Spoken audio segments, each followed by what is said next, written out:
Morning all. Good morning, good morning. Good morning, Jim. How are we? Everybody okay? Yes, Jim, we are okay. Good. All had a nice weekend. Nice couple of days off.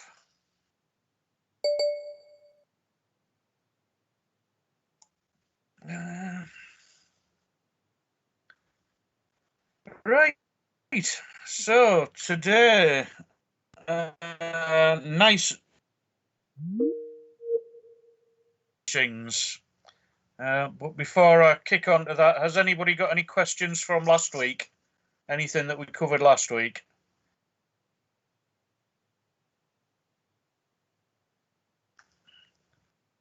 Yeah, fantastic.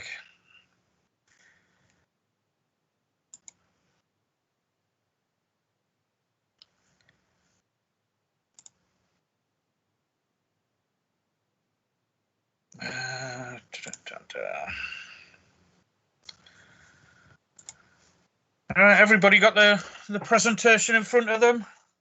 You all see that okay?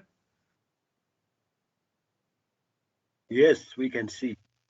Fantastic. Right, well, as I say, cabin furnishings is the next bit, and a bit like structures, it's fairly simple, fairly straightforward. There's not a hideous amount going to come out of it. Again, as I go through the notes, as we're having a look at the subject, I'll point out anything I recognise, anything that I think is going to be handy for you guys. So,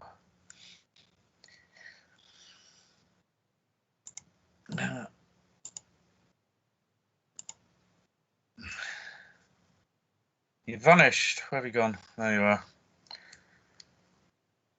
are. Right. Okay. So, cabin furnishings. And funnily enough, the furnishings that we're going to use depends on the type of aircraft that we're going to get. So, excuse me. Yeah, your furnishings, depending on what the aircraft type is. But all your furnishings are designed to provide comfort and convenience for your passengers. Part of the furnishings are to allow us to handle and store baggage on the aircraft. And probably the most important element is the furnishings that are designed to protect passengers and crew on the aircraft. So again, as we said, depending on the aircraft type, your high-speed aircraft are going to be more stronger, more rigid than low-speed unpressurized aircraft because of the loads that are being placed on the structure at the higher speeds.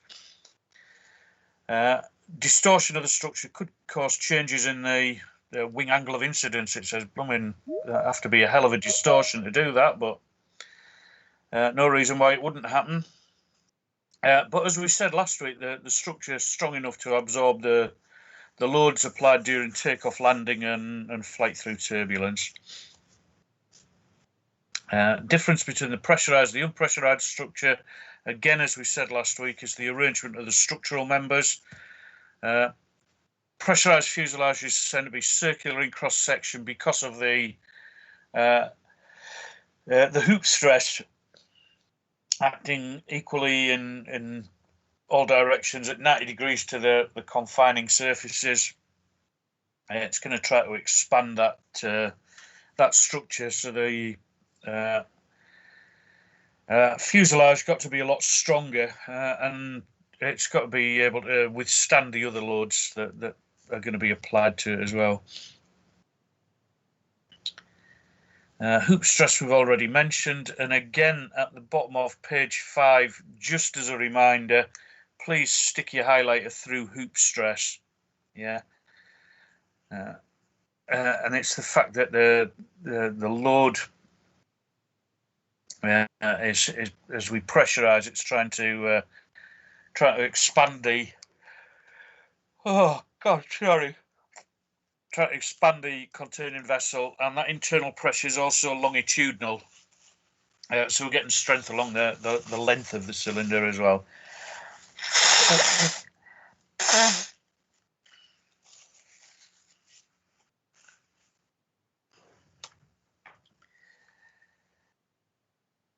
All right. Yeah, so as I say, furnishings, what we're going to put in the aircraft. Yeah, we've talked about the structure of the aircraft, how we build the aircraft, and the furnishings are what we're going to put in to make it nice and comfortable and cozy. But the notes themselves, they go through a lot of what we covered last week, so we'll go over it just to say that we have covered it.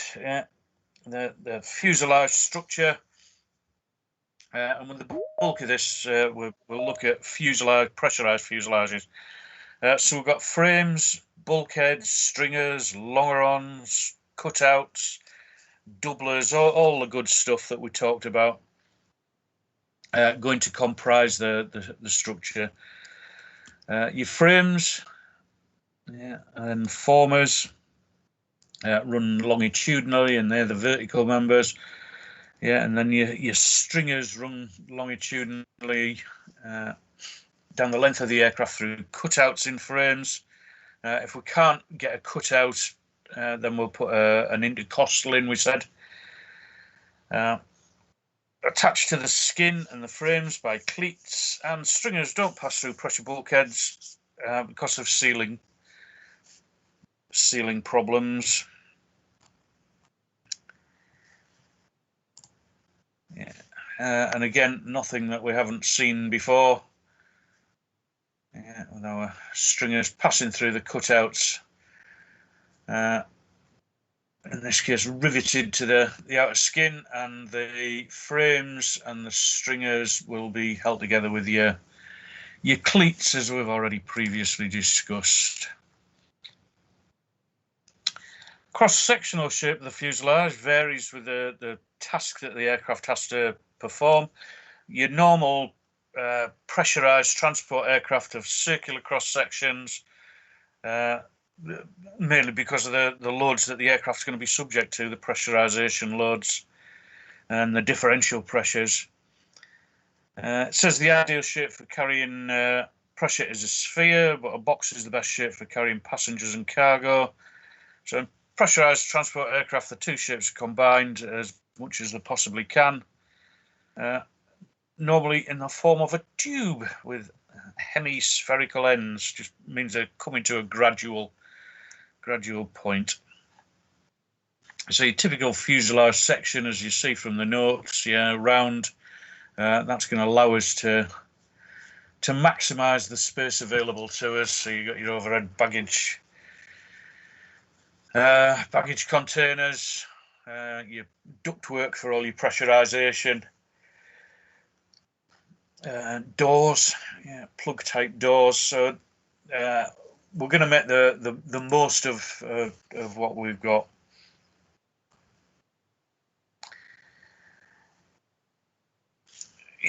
Your transverse frames through the cabin structure designed to carry the pressure loads which produce hoop stress. So your frames, as you can probably see there, carrying those loads. Again, what page are we on here? Page 8. At the top of page 8, and I know we mentioned it the other day, but again, stick your highlighter through the fact that frames are generally equally spaced about 20 inches apart. Yeah, even if you've highlighted in the other book, it's good revision.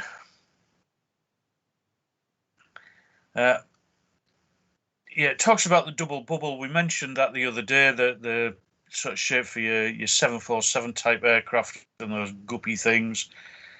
We're still trying to get that round cross section, but the double bubble, the shape of the aircraft maintained by tension in the floor beams. So you again, I think we mentioned it, but it's worth repeating. With your your sort of double bubble type shape. The floor beams spread across, and because the aircraft is trying to inflate, those floor beams are going to be under a lot of tension load. Yeah. So again, highlighter, tension in the floor beams. Yeah, even on a conventional aircraft, that floor beam is going to be under tension, and it's also going to be under a bending load, the weight on top of it. And I think somewhere we said that there's a shear load on it as well. Yeah. So watch out for that one. On which page, sir? Yeah? On which page? I can't hear you. On which page you are telling? 7 or About 8. the beams. I think we said 8, didn't we? Yeah, page 8. Top of page 8.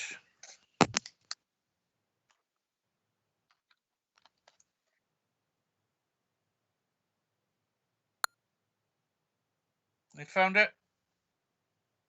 Yes, I didn't found, so sorry.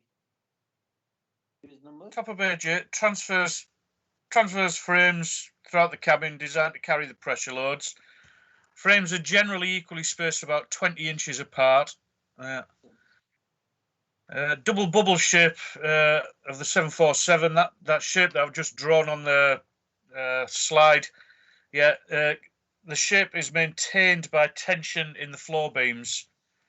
Floor beams attached to the frames carry the passenger seat tracks in addition to the cabin flooring. And somewhere, I think it was in the structures notes, it was saying about the floor beams that they'll carry a tension load. Obviously, beams are there to take a bending load, the weight that's going to be supported. And I think it's in the construction notes where it states that they take a shear load as well. Okay. Yes, sir. Lovely. Yeah, floors of the aircraft, a sheet of aluminium alloy fitted to frames and bulkheads connect the outer skin, form a reinforced box that may be part of the undercarriage or wings. On your larger aircraft, the floors are made out of our honeycomb with a composite either side of the honeycomb to give you that sandwich layout. Yeah, so frames probably accompanied by formers, frames about 20 inches apart on your pressurized aircraft. Longerons running down the length, and your stringers as well running down through your cutouts in your frames. The flooring we've mentioned, and the flooring or the seats that are going to sit there are going to be attached by seat tracks. Again, we'll have another quick look at those. And again, your reinforcing struts underneath, holding the floor up, and there's all your cargo containers specifically designed for the various locations on the aeroplane.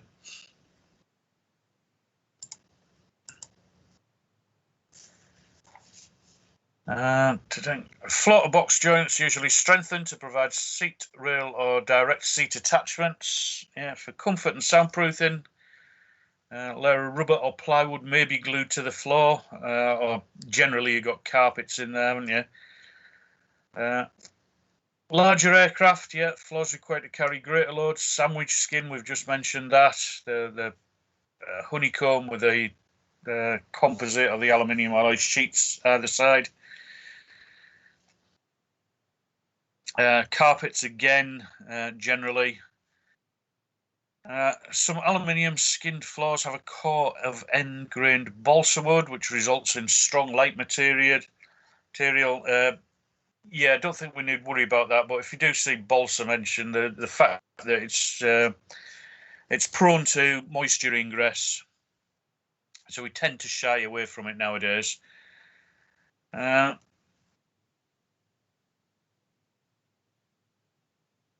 Yeah, not a lot else to say there. So we had our standard pressurized aircraft layout, the seats in there, seats attached to seat rails, frames, formers, stringers, longerons, beams. I think we covered most of that crap. And then your standard layout with your bulkheads at the back, the insulation that's going to keep the noise and the cold out, your flooring, depending on what we're doing with the aircraft, the thickness of the flooring, and the honeycomb construction. Ta-da!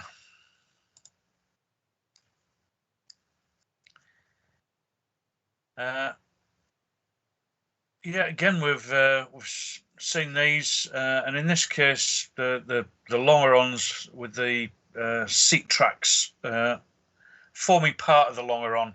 Sometimes they'll be bolted onto the top. Others they'll actually be machined into the longeron. Your stringers, we mentioned those. Your formers, your frames. This is not a bad little picture showing the layout. You've got your beams. That was those reinforcing members, just supporting members that we talked about. The frames about 20 inches apart. The stringers running down, and along the bottom of the floor there, you probably see the longerons. Lightning holes, yeah, we mentioned all that.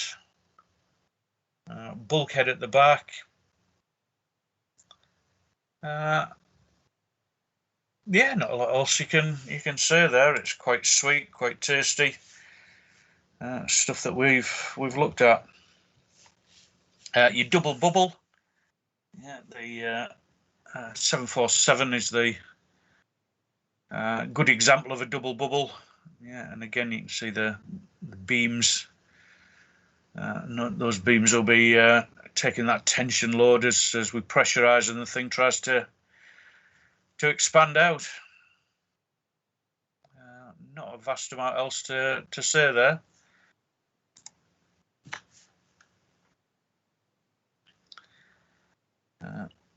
Again, as we mentioned last week, where any cutouts made in the skin, it's going to weaken it. So we need to reinforce those areas, and we do that using doublers.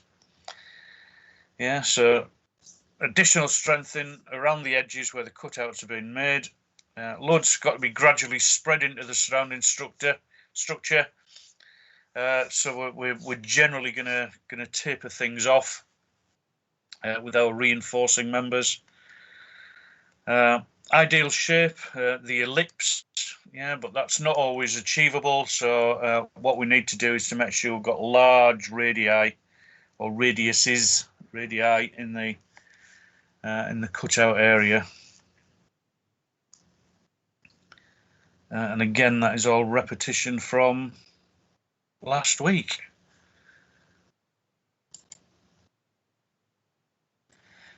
I think we'll come on to it later, but we were talking about blinds the other day. Yeah, your window shades, and your blinds will either roll up the way or they'll come down the way. Just depends on the aircraft design. But sorry. We've got the inner and the outer panes for our fail-safe. Don't forget that. Both designed to take 1.5 times the normal pressurization load. So if you get a failure on your inner pane, the outer pane will carry the loads quite happily. It's a fail-safe design.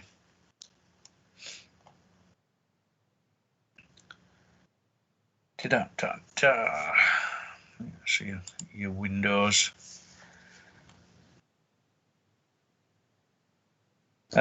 Corrosion. Yeah, corrosion prevention is pretty important. And even brand new aircraft that have been released from the manufacturer, when they do the initial inspections, they're finding corrosion on those. So it's an ongoing problem. And if you think back to, I think it was Module 7, the corrosion prevention schemes that they put in place now to try and detect and prevent corrosion from building up. Yeah, so the bit we're concerned about with, it says the operators continue to find corrosion on the upper chord of fuselage forebeams, secondary support structure in the wet areas of the main cabin. Wet areas defined as the part of the floor that's local to doorways, galleys and lavatories. Significant amount of this corrosion occurs in the early life of the aircraft, which is surprising, but it does. Floor beams, floor structure corrosion primarily attributed to moisture ingress, and when it talks about retention, it's moisture getting trapped in little pockets, and once it's there, it can start doing its damage. So moisture above the floor can travel through floor panel attachments and joints and find itself being retained by anti-fret tape and pockets between bits of structure, and that corrosion can eat away, and then we're going to need to repair, replace, reinforce the areas that have been affected. Anti-fret tape, soundproofing tape in some aircraft have been removed just to try and prevent that trapping of the moisture. Removal of tape from the wet areas it shouldn't have an effect on the amount of noise that we get, but we'll wait and see on that. And so you can see these areas here under the floor. Yeah, if you get fluid gets trapped under the floor, it's going to go down into those little areas and just sit there and start eating away at the structure. So we need to be able to detect and repair corrosion, but it's a lot better to try and prevent it in the first place. Anything else we need to not really look at there? Yeah, just your flooring, flooring attachments, your beams going across. Happy workforce. No, I think we're pretty good there.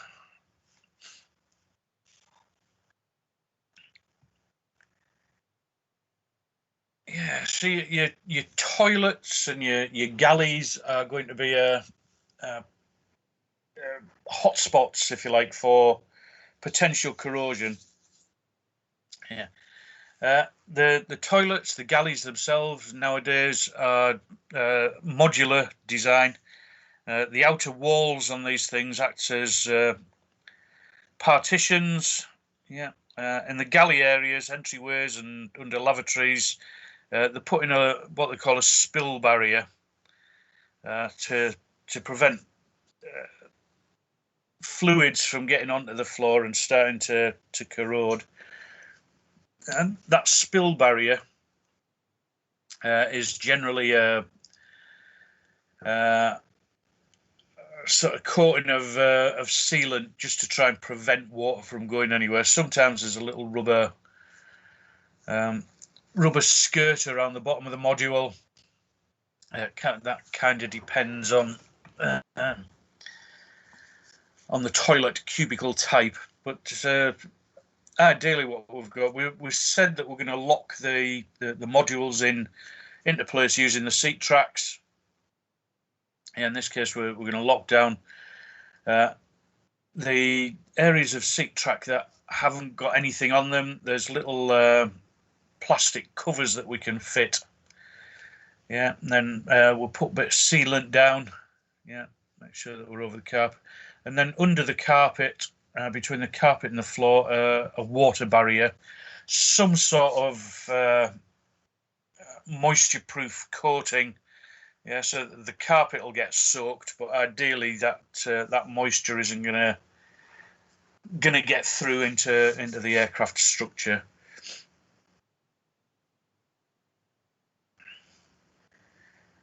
Yeah, your corrosion-proof compounds. Yeah, at the end of the pegs. Yeah, again, your water barrier, rubberized. Sort of underfloor treatment, if you like. that was that rubber skirt I was talking about, a rubber seal. So anything that does dribble down is going to get directed away, all being well. You can maybe just see the skirting along there. Attaching by under the seat tracks, yeah, and that's our sort of galley set up and our toilets set up. Nothing else I really need to mention there, I don't think. Yeah, so you got your barriers. Nothing there that we need to galleys may incorporate ice draws. Yeah, water from melted ice may drain from the ice draw into the lower fuselage. So we're going to make sure that they're all sealed off properly. Gutters, when we talk about gutters, that's just little channels that are built in around the lower edges so that they can capture fluid and drain it away.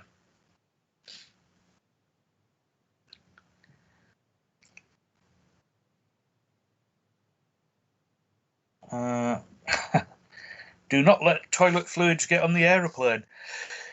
Yeah, fair enough. Stains on the skin of the aeroplane are an indication of a leak when the aircraft is in flight or if an unsatisfactory servicing procedure. Toilet fluids can cause corrosion. Yeah, yes, they can. But that paragraph is a bit of a misnomer. Yeah, the toilet fluids can cause corrosion. They've just got to be very, very careful when you're carrying out your maintenance procedure.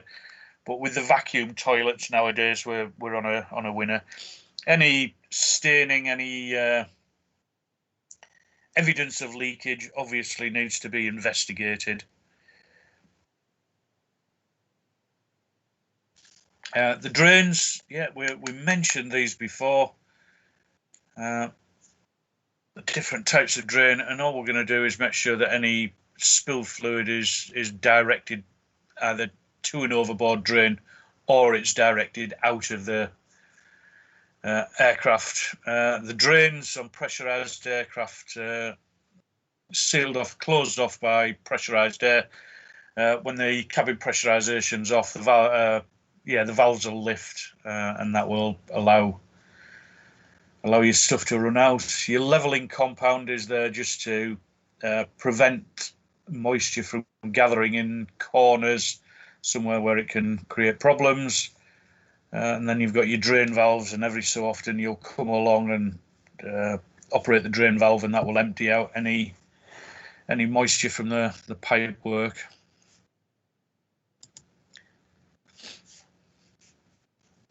Floors in the entry and galley areas forward of the passenger compartment covered in vinyl mats. Drains located in the entry and the galley areas to provide drainage for water and other liquids. When it's talking about the entry areas, when you've got the doors open, obviously if you've not got a walkway, you can get rain and snow and all the rest of it blowing in. So entry areas need to be protected as well. Doorways. Again, there's normally a partition fitted around there, so near the entry, so the passengers sitting adjacent to the door don't get soaked as well.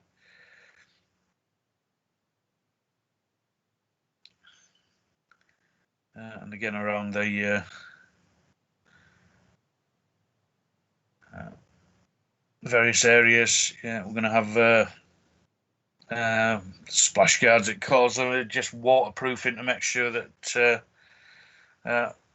environmental water doesn't get in. Weather windscreen, it calls it. It's just a partition. Wastewater drain system designed to handle liquids only. And again, I think we mentioned this the other day. The drain line tubing is fairly small diameter. Doesn't take much to block it up. So if they're tipping solids down the sink, things like peanuts and cocktail sticks and small children. If they pour those down the sink, obviously they're going to block the drain lines up, and that's going to lead to problems.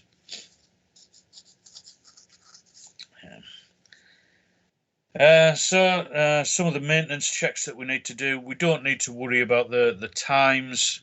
Yeah, but we just need to know that we're going to clean up. Yeah, just make sure that all your galley strainers are cleaned out, that the guttering and the drain inlets are checked for free flowing. Drain lines, yeah, it says fill the drain lines with an alkaline solution and allow to stand. We're just cleaning them out. We're just making sure that there's no buildup of dirt and grime within the drain lines. Yeah, and then after a period of time, flush them all through. Hopefully, anything that was stuck in there will get flushed out.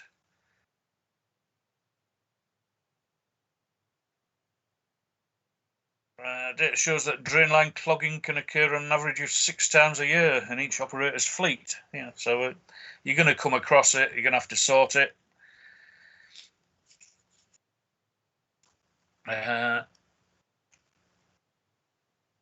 Nothing there that we need to worry about. It's just going on about things like milks and that. If you leave them over time, they turn sort of cheesy and they turn into solids. And if you've got things like that stuck in the drain lines, it's just going to build up and block them. Cabin service, a major factor due to the composition of liquids that are passed down the drains. Yeah, so orange and milk are going to curdle. Teas, coffees, then you're going to, not so bad nowadays, because you don't get so much the tea leaves and that, because you use tea bags, but in the older days you used to get lots and lots of tea leaves down there, and again building up.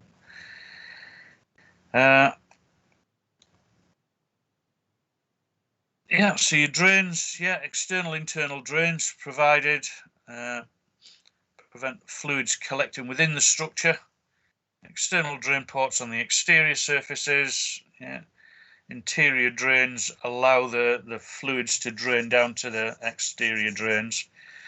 Drain valves open when the cabin's unpressurized, closed when the cabin's pressurized to prevent a loss of cabin pressure. Yeah, rubber diaphragm forms a seal.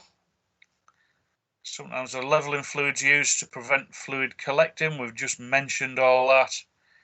Internal structure provided with tubes, channels, dams, drain holes to direct the fluid. Again, nothing that we haven't covered previously.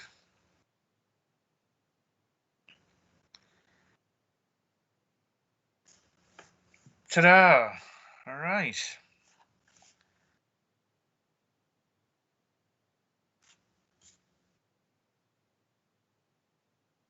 Everybody okay with that? Any questions on any of that little lot?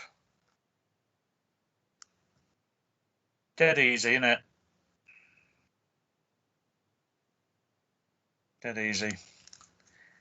Right, what we'll do, we'll just have a quick look at the next bit, and then we'll have a nice cup of tea. So, as we said right at the very start, your equipment and your furnishings, including those items that are there to provide safety, comfort and convenience for the crew members and passengers. Designed to handle and store baggage, yeah, as part of our equipment and furnishings. And any equipment that's there to protect passengers and crew in the event of an emergency. Yeah. Equipment furnishings are in the passenger compartment for passenger and attendant safety, comfort and utility. So stuff that it itemizes, the sidewall panels that line the sidewalls of the passenger compartment. Yeah, going to make it look tidy. And behind that, we're going to have all our insulation, which is going to keep us warm and stop us going deaf due to the noise running past. Yeah, load ceiling panels, movable ceiling panels, sculptured ceiling panels line the ceiling. And again, behind those, we can put all the various electrical cables and ducting and all the rest of it. Service units at all seats, attendant panels and in the lavatories. And you might get the odd other ones dotted about the cabin. But your passenger service unit, your attendant service unit, your lavatory service unit, all there, so you can call for assistance or get oxygen in the event of an emergency. Coat cupboards, yeah, normally they'll get reserved for the flight crew. Your coats just get crumpled up and thrown in the baggage compartment overhead. Seats, yeah, we're going to put seats in as part of the furnishings. Partitions and compartments for stowing miscellaneous stuff.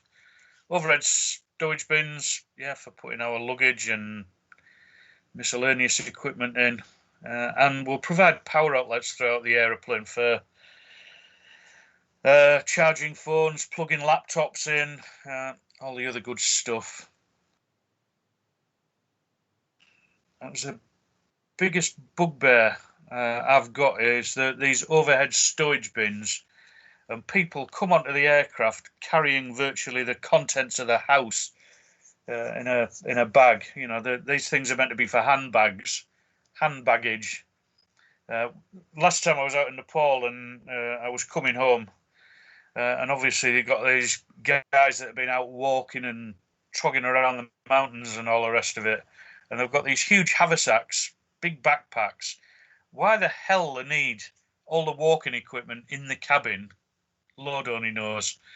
And it annoys me that the airlines don't make them, put them in the baggage hold. Just selfish, inconvenient for everybody else. And again, just on page 18, you can see a picture of the what they call the wardrobes and vestibules, just storage compartments. And again, they're modularized. They're modules, so we can put them in and take them out quite easily.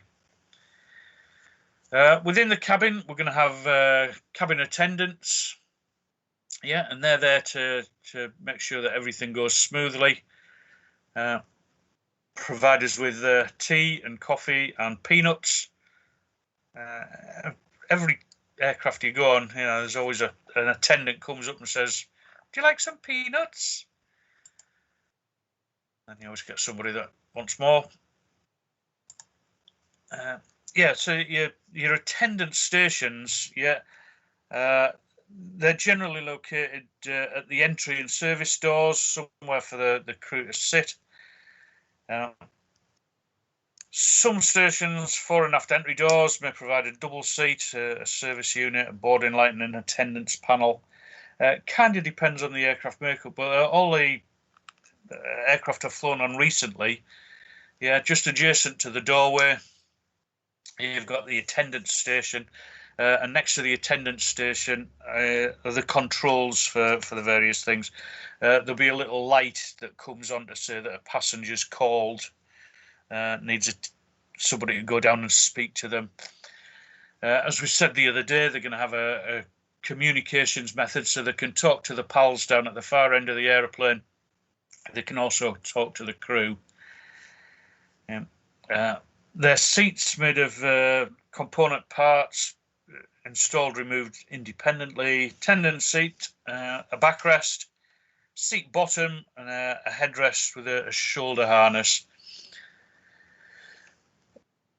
Yeah, the seats generally fold up so they're not in the way when these guys are off doing the regular jobs.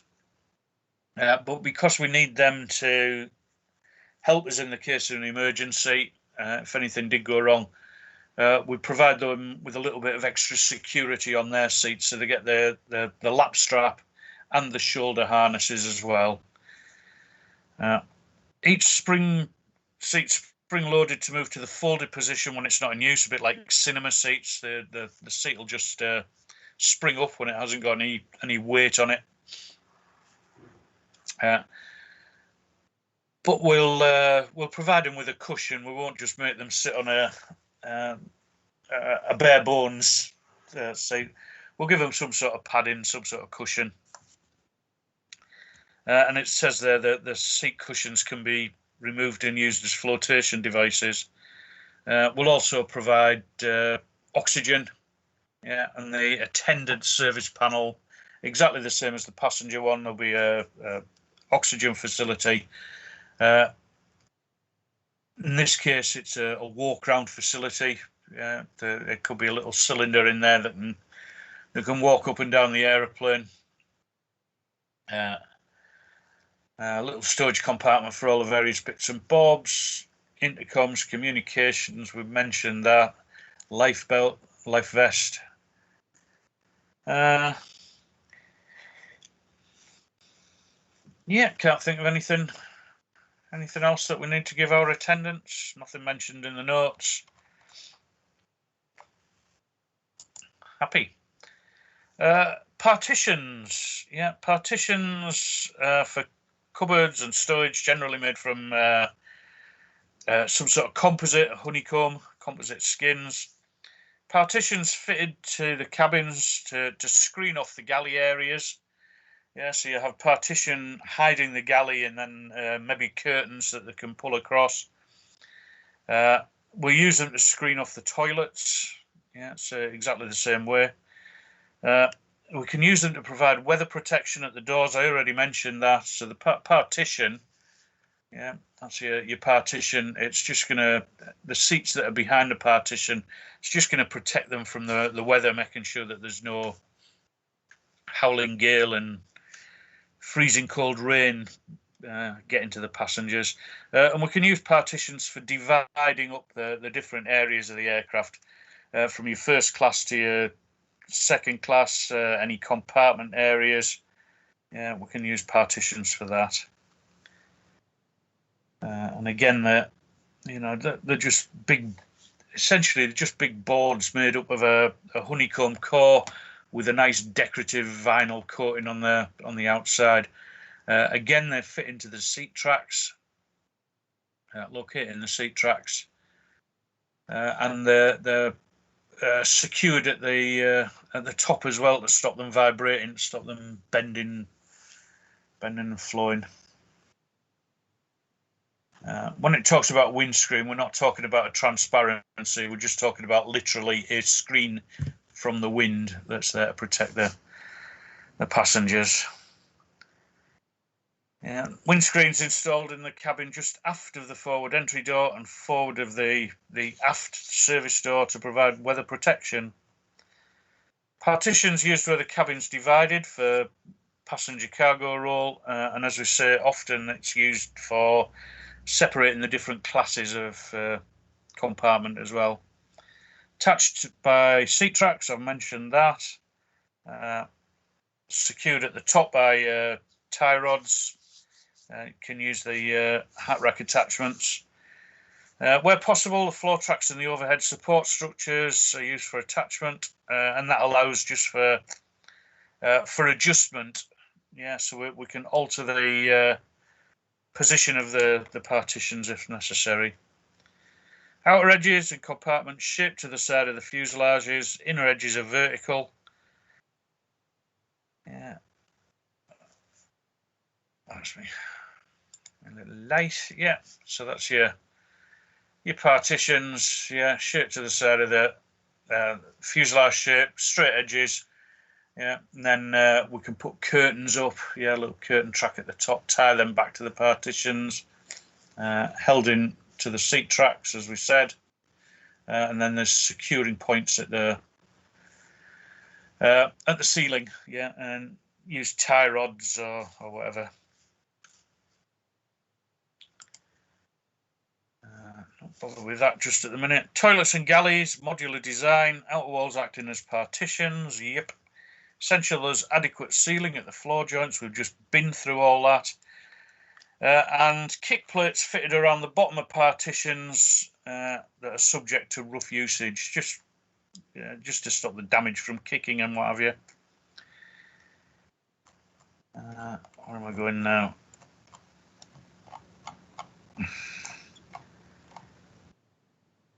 Curtains, yeah, sometimes fitted at the galley partitions to close off the galley when it's not in use and to shut off different staff areas from the passenger area. Curtains must be made from fire-resistant materials. Right, I think that's probably a good time to go and have a cup of tea, because I'm starting to get a bit thirsty. So, has anybody got any questions before we have a break? No? Dead easy, isn't it? There's nothing there apart from the frames that are mentioned that we need to get het up about, but I'm obviously duty bound to go through it all. I'm at that 10:15 my time then, so we'll have 20 minutes. So that'd be 10:35 my time, 20 minutes in your time. Okay. Okay. Okay, right. I'll see you after a cup of tea then.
Mr. Jim. Yeah. Yeah, I want to ask about what are the three types of loading in an aircraft subjected to? Is it flight, ground, and pressurization load? Yep, that's it. Yeah, thanks. No worries. Yeah, those are the three loads. Yeah.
All right.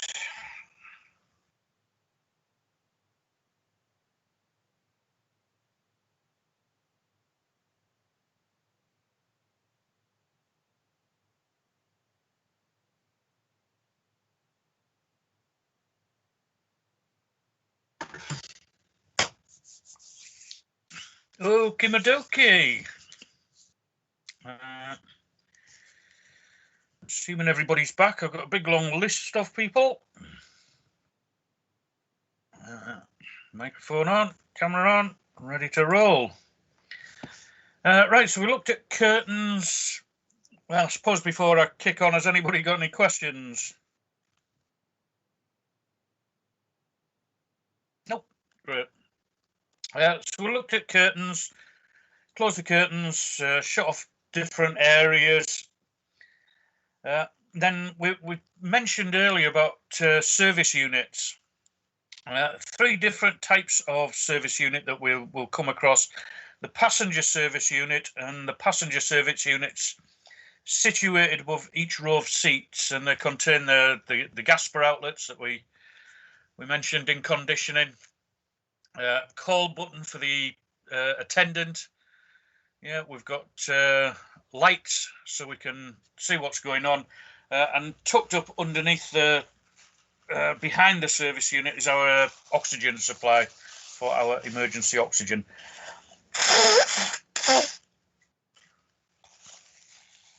We're also going to have our fasten seatbelt and no smoking signs. Yeah.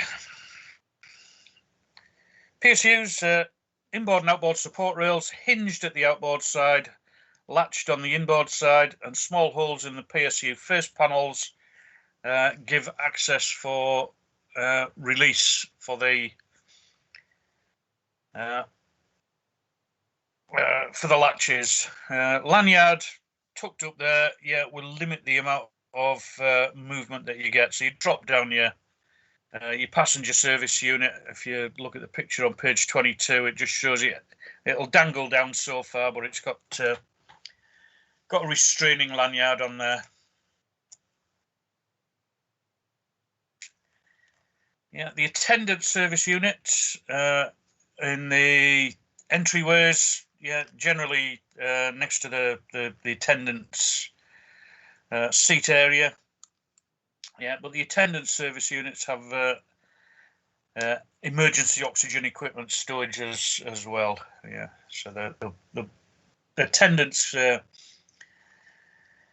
more mobile. Yeah, when our oxygen drops down, we're strapped into our seats. They generally have a bottle so they can wander up and down. And also, depending, as we remember from the oxygen system, there are various plug-in points where they can connect into the main system as well while they're rushing us up and down. Lavatory service unit, yeah, lavatory service unit normally has the smoke detectors incorporated with it, fire extinguishers, emergency oxygen, and passenger advisory lights and speakers in the loo. LSUs may contain emergency oxygen only, ceiling mounted. Other service devices will have a return to seat light and a call switch in there as well. So if you get into difficulties, the flight attendant can come and sort you out.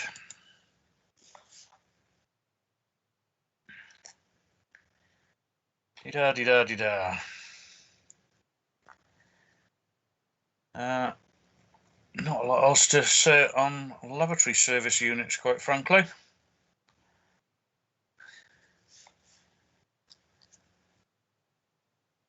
So seats.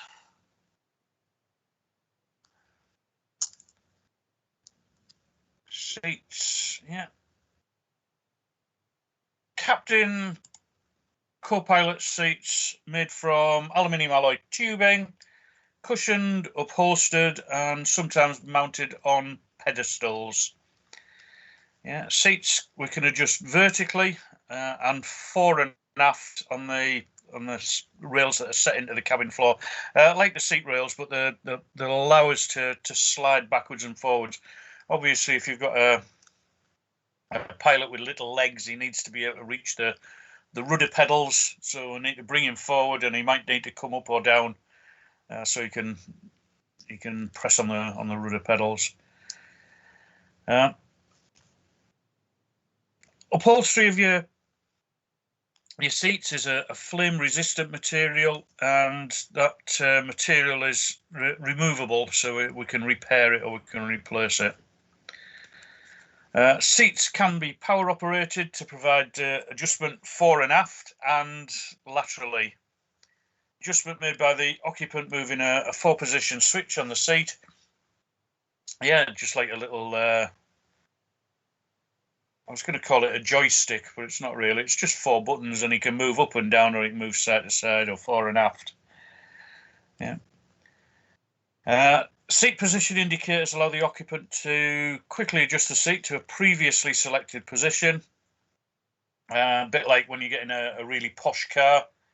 and the wife's been driving, and she'll set in her particular settings for the seat, and then when you get in, you can pod your button, and that seat will go back to your original selection. It's all very clever, all very swish, and saves you moving a handle. Manual adjustment, obviously, if you get a power failure, you still need to be able to reach your rudder pedal, so we'll have the manual reversion. And upholstered armrests provided. Each armrest can be rotated and stored. Yeah, just standard armrests. Yeah, we can flick them back the way, so that they're out of the way while we're trying to get in and out. Seat adjusters. Yeah, typical. Just a wind a bit like you got in your car, and we can adjust the position for the thighs as well to give a little bit of comfort.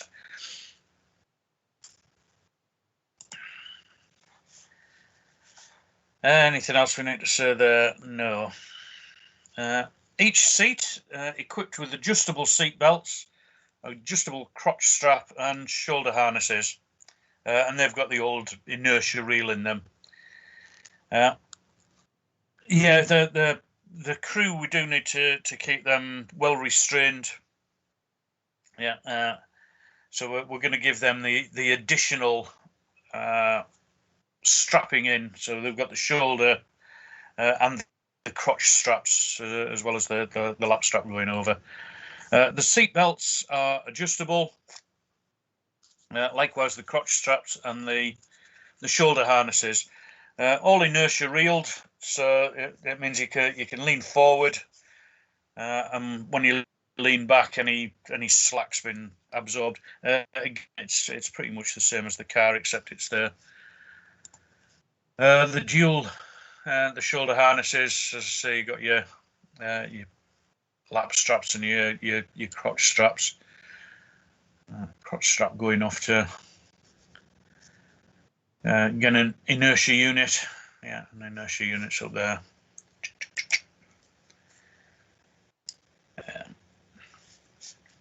Obviously, we inertia. Yeah, you got sudden load apply. The harness is going to lock and prevent him from being catapulted into the windscreen. Life jacket normally stored in the back of the seat. Yeah. So you got your life jacket in there. Not so sure that they do ashtrays anymore, but you probably find them in some seats. Just as, and then just a little pocket in the back of the seat for any important literature that you might need. This is what they were meaning by the pedestal.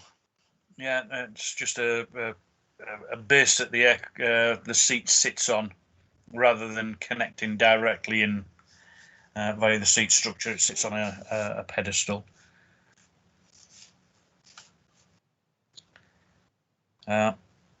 Page 26 just shows you the different types of seat belts that we can get for our seats.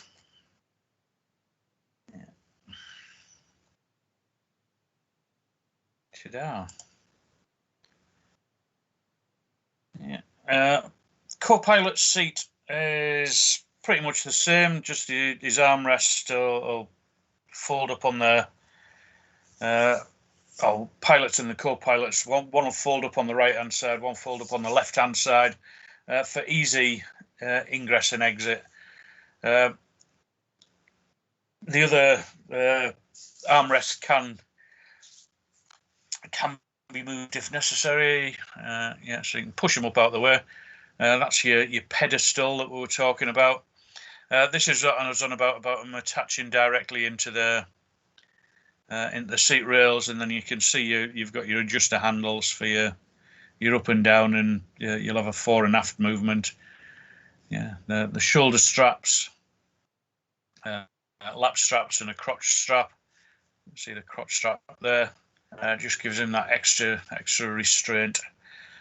A lot of times the crew seats have got a sheepskin, and that's just for comfort. Stops them getting all sweaty. you know yourselves what it's like sitting for long periods on aircraft seats. So it just gives that little bit of extra comfort for the pilot. Headrest there as well.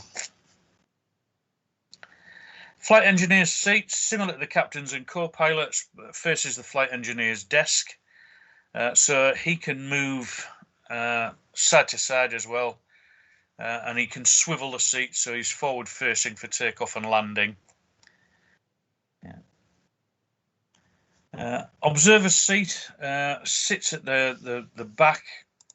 We've got the observer's seat, there we are. Yeah, non-adjustable, attached to the floor at the rear of the cabin. Some of them are just drop down seats, as you see there. I've got a dual shoulder harness, inertia reeled, lap straps stored by retractors when they're not in use.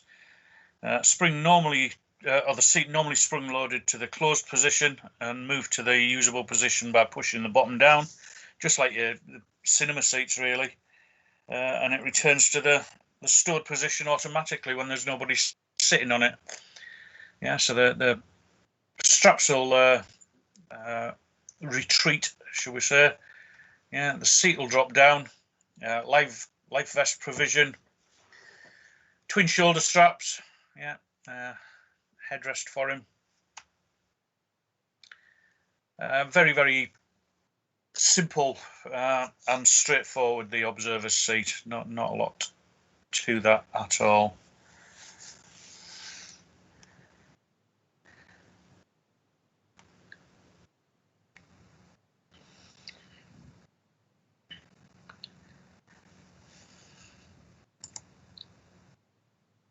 Yeah, again, your observer seats.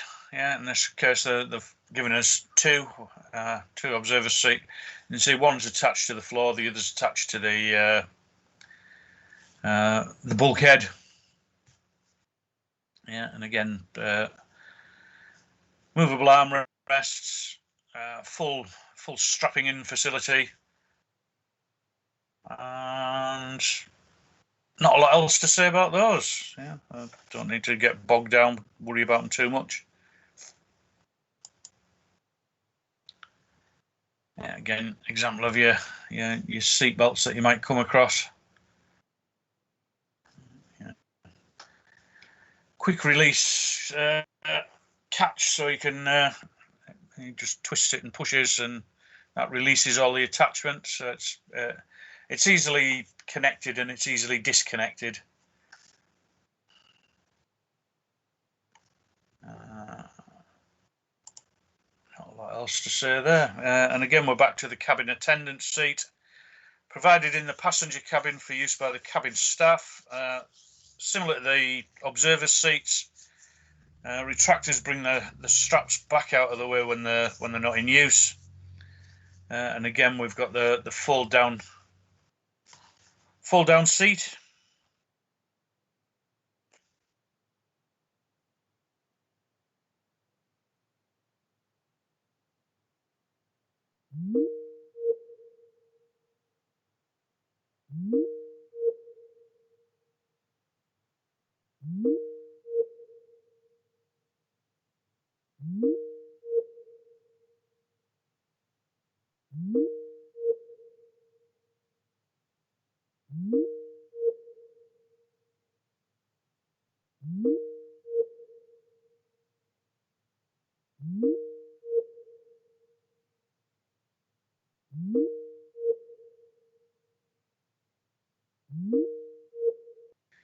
In the unlikely event, ATP, so it'll be familiar to some of you guys.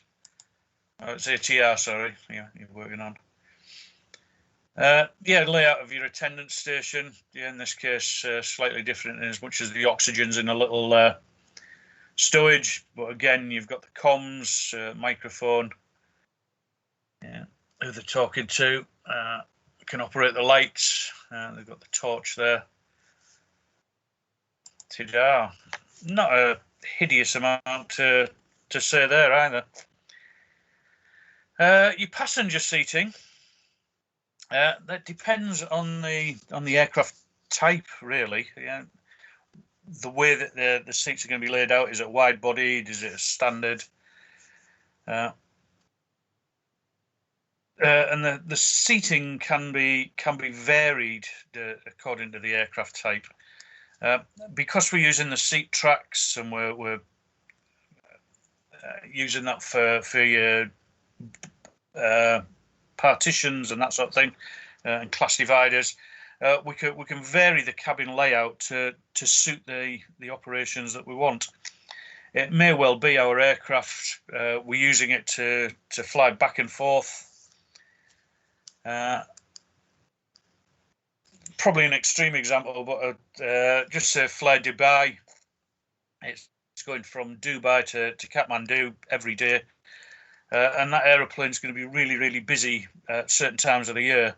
Other times of the year, not so busy. So the way that the seat removal system works, the airline have got an option then of taking some of the seats out and converting the rear of the cabin to cargo if they wanted. Yeah, busy time of the season, they can move the seats to cram as many people in as they possibly can. So as you can see, we can vary the seat pitch, and by varying the seat pitch, we can squeeze in those extra passengers, and that's all revenue. Yeah, so it's all money related.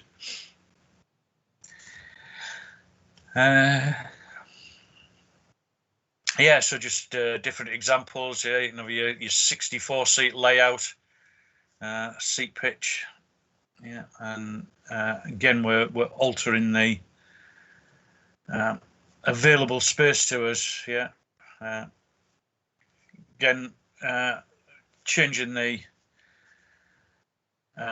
seat layout. We can put 4 extra seats in by reducing the area at the back here.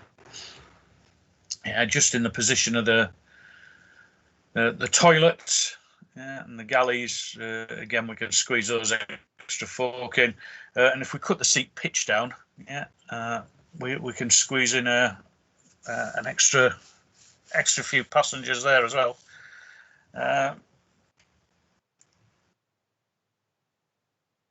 Yeah, it just depends on the company what the revenue requirements are, how many people that they want to put on.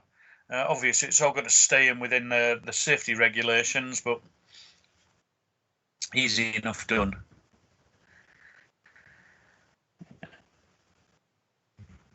Typical cabin layout. Yeah, have I got that coming up? That's my seat tracks. Seating arrangements. Yeah. Change the seating arrangement made possible by the floor-mounted seat tracks which run through the length of the cabin. And again, we looked at the seat tracks the other day. Yeah, where the feet engage with slots in the seat track, push the foot halfway along, and then we can lock it in position. So now that foot's locked in the track, it can't go anywhere. Happy days.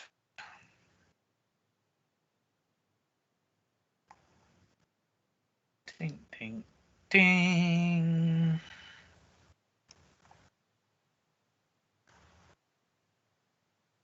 Yeah, sorry, I'm just looking at the next figure along. Yeah, just showing us the various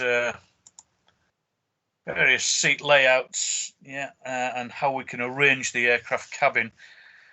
More for your interest and education rather than exam points, but just shows the interior of the aircraft and the different seats and seat layouts that we can put in. Not a bad sketch of your double seats, your triple seats. Shows you nicely the cabin attendants seats in there as well.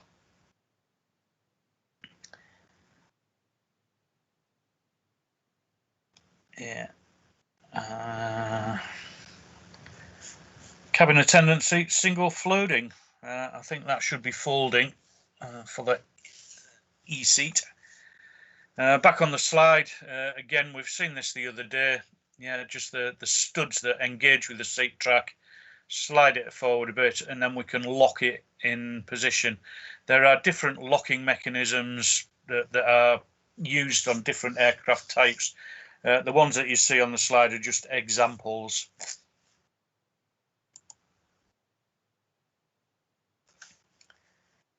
Yeah, so change the layout. Yeah.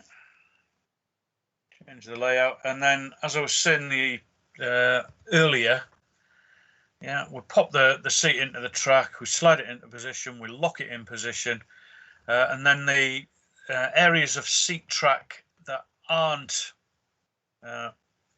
being used, yeah, we can pop a plastic cover over there, and that provides a nice, neat trim. It makes it look nice and tidy. You haven't got bare seat tracks showing, and that also helps deflect any spillages, prevents corrosion coming down. And then right up to the seat rail, we can lay a carpet down, and again, that's going to look nice and neat and tidy. Badoom. So your triple seat, probably one of the standard versions. The seat structure, the pegs on the bottom, we can engage in the seat tracks. Armrests, generally movable if you've got the strength to move them. Yeah, and then in the seat in front, we'll probably come across that later on. You've got your little TV screen. There'll be some stuff for operating it. You can have a pocket in the back of the seat for putting your emergency instructions, all that sort of thing, and a folding table that will drop down and allow you to have your in-flight meal. Again, your seat attachments, I was trying to show you earlier, the wee studs, yeah, that slot down and engage, and then the locking mechanism. Yeah, in this case, we can just twist it round and it will lock the feet in position. Yeah, the yellow bit underneath here is the plastic covering for your seat tracks. Yeah. Although that's not the best example, I must admit, but you get the idea how the covers can fit over the tracks, and away we go. Again, just another method of showing how the things are locked into place.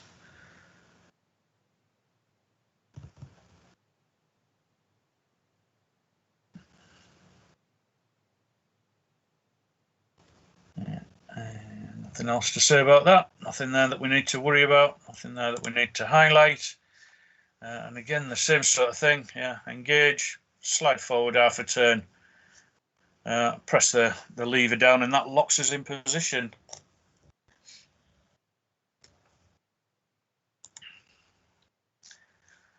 Seat track, locking device. Yeah.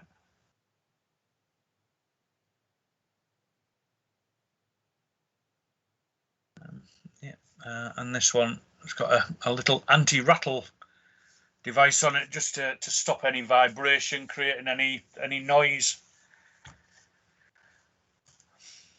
Again, it's much of a muchness. There's not a hideous amount we can say about it. Yeah, the passenger seats living on the tracks, armrests, yeah, controls in for all your bits and bobs, headrest, life belt tucked underneath. We'll look at life belts or life jackets in a minute. And then at the rear of the seat, on the back of the seat, we've got the table and the documents pocket. And depending on your aircraft, you might have a TV screen in the back of the seat in front, so you can watch. What was it? The Martian, I think. I can't remember what I watched when I came out to see you guys last time. Some drivel anyway. Yeah, again, just different types of seat. The triple seat, the triple economy seat, exactly the same as we've seen before. lap straps, armrests, passenger core, and a lot of the more modern aircraft, you've got the controls for your in-flight entertainment in the arm of the seat.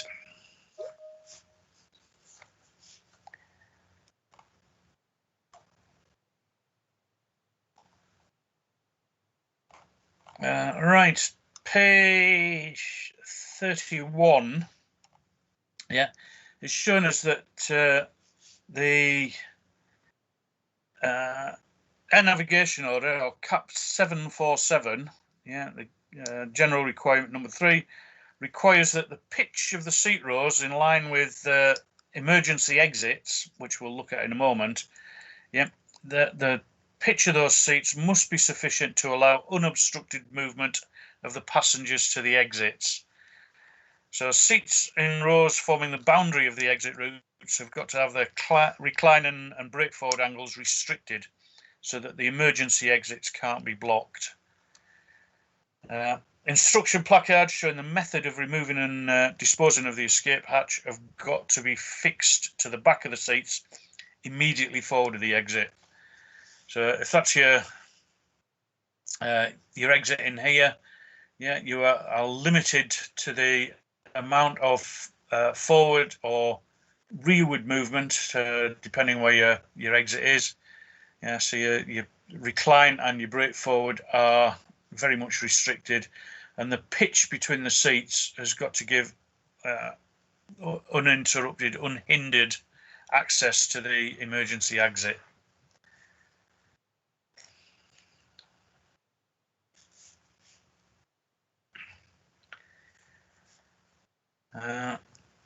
Right, page 32. Yeah. The safety aspect of seats, the requirements are very stringent, as the safety of passengers and crew is high on a list of priorities. Bullet point 2, you'll need to highlight the required maximum forward acceleration given in EX25 is 9G. Yeah, 29 for a large rotorcraft specifies 6G. So each seat structure capable of withstanding the inertial loadings given in the certification specifications, which in our case is 25, 29 for your large helicopters. Yeah, 9G for your fixed wing, 6G for your rotorcraft. Yeah, the seat structure. The seat attachments and the safety harness attachment must be capable of withstanding the required accelerations multiplied by a factor of 1.33. Yeah, so your 9G and 1.33 added on that will work out as the seat attachments are required to withstand a forward acceleration of 12G in a fixed wing transport. All okay with that?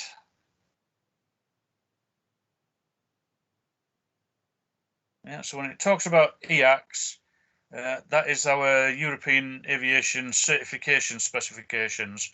That says the maximum forward acceleration is 9G, but your seat attachments and the seat harness attachments have got to withstand that 9G plus the additional 1.33. Yeah, so the seat attachments therefore required to withstand a forward acceleration of 12G in a fixed wing transport aircraft. Yeah, so those first 4 bullet points definitely worth highlighting. Seats obviously haven't got to have any sharp projections, so if you're trying to get out, you don't want to be catching yourself on them and cutting yourself and doing yourself damage. The passenger seat folding metal table must always be capable of being stood in the folded position. So that means that the latches for the tables and the seats must be serviceable. Yeah, you've got to be able to lock that tray in position. Seat covers have got to be flame resistant, and the seat cushions must not give off noxious fumes in the event of a fire, which is fair enough. Yeah.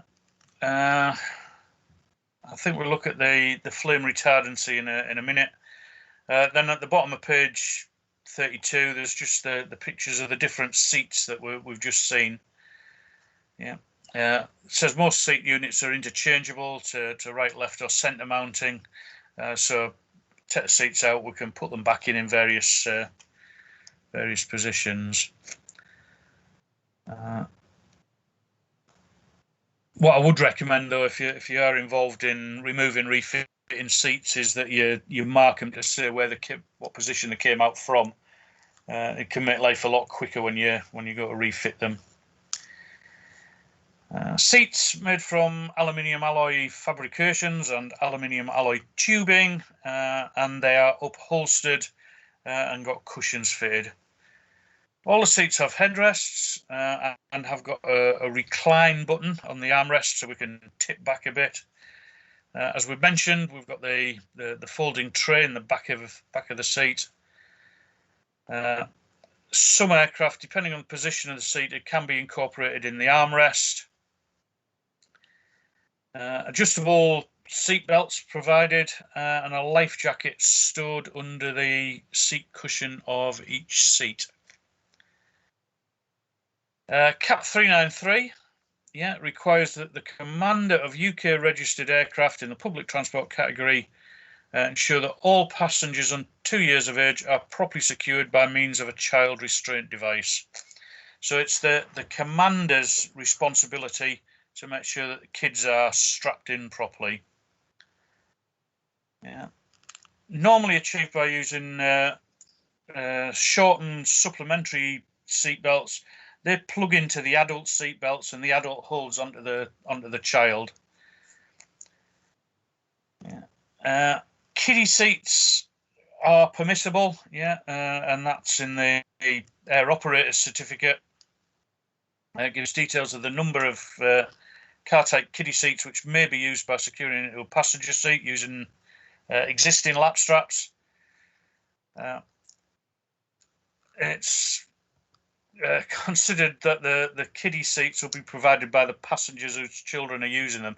So if you're taking your Ben on the aircraft, you can take your kiddie seat, and that kiddie seat will be strapped in.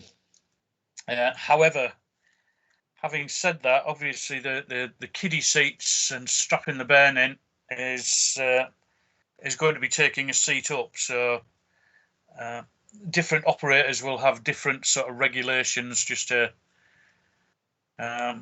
make sure that they're not losing out. Again, they're looking at different types of seatbelt for kids. It's in research, and folding stowable seats anticipated to become standard cabin equipment according to the seat reservations. And in these ones, we've got seat belts that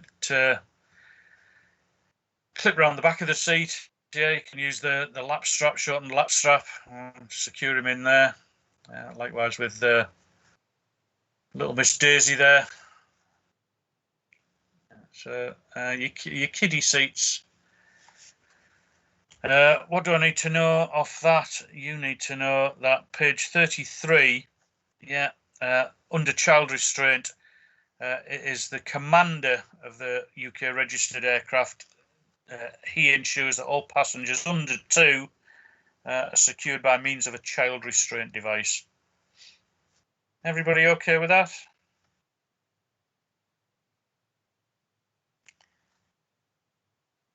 Oh, okay. Plod on then. We're going quite nicely here, guys. Life chipping away quite happily.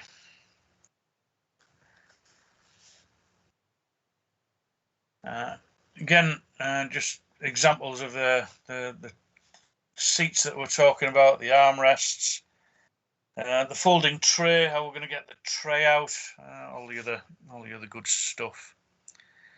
In the notes, it goes on to talk about the seat tracks. The seat is a continuous extrusion with circular cutouts. Receive the seat attachment fittings, and we've just seen all of that.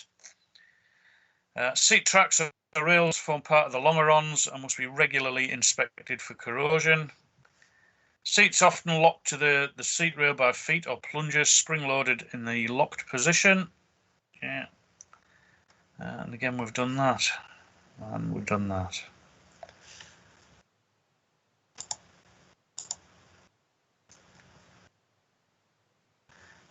Yeah. Seat layouts.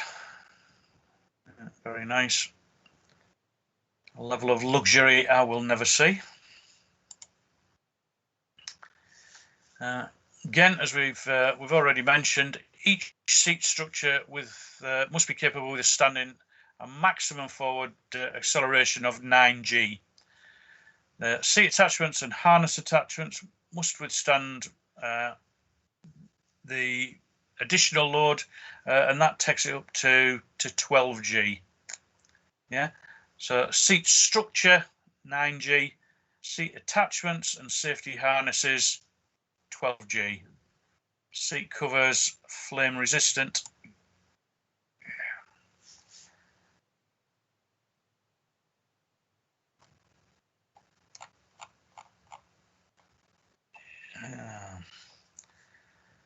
The recline, yeah, we can recline the seats. The little button that we press and it just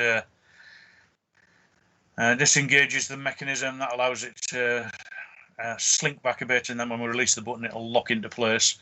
Again, we're not going to get too bogged down with recline mechanisms.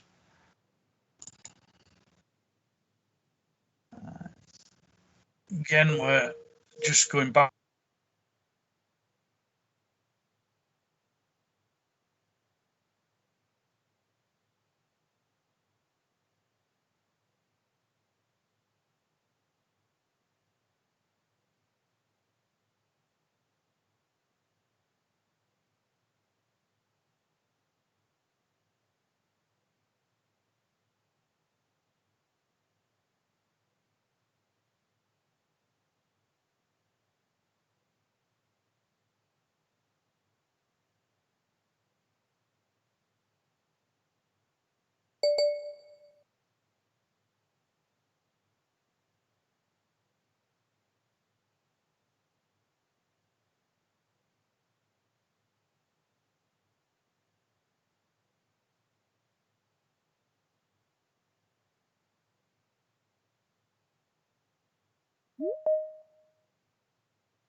Welcome.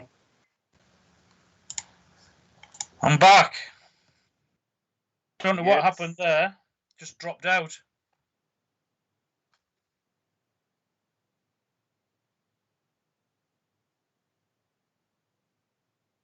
Don't know what happened.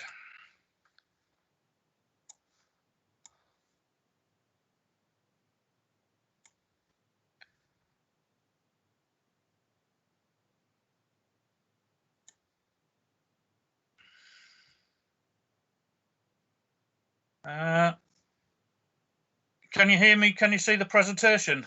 Okay, Yes. lovely. All I can do is apologise. I don't know what went wrong there. I don't know what happened. No issue.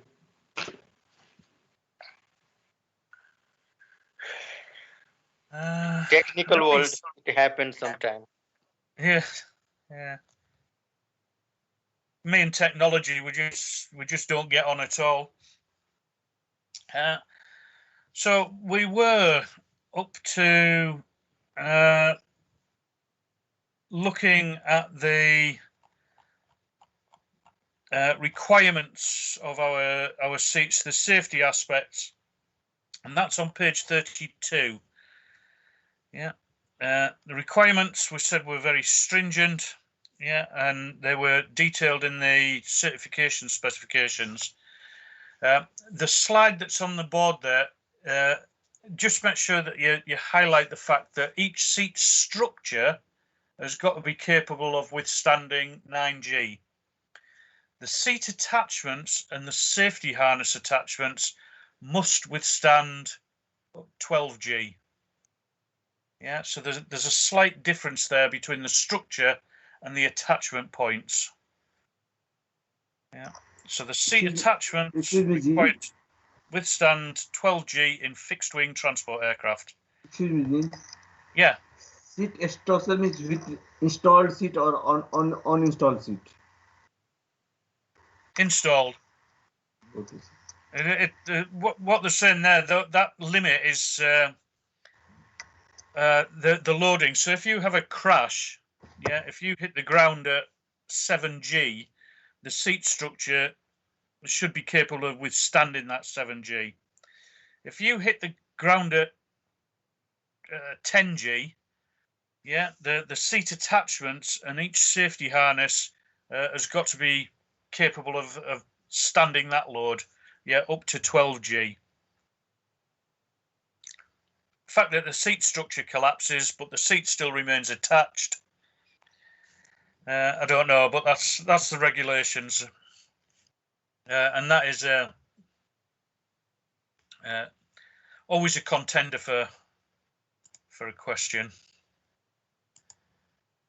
Yeah, we said we've got the recline mechanism, and then we looked at the layout of the cabin, and we said about moving the seats. We could alter the pitch of the seats,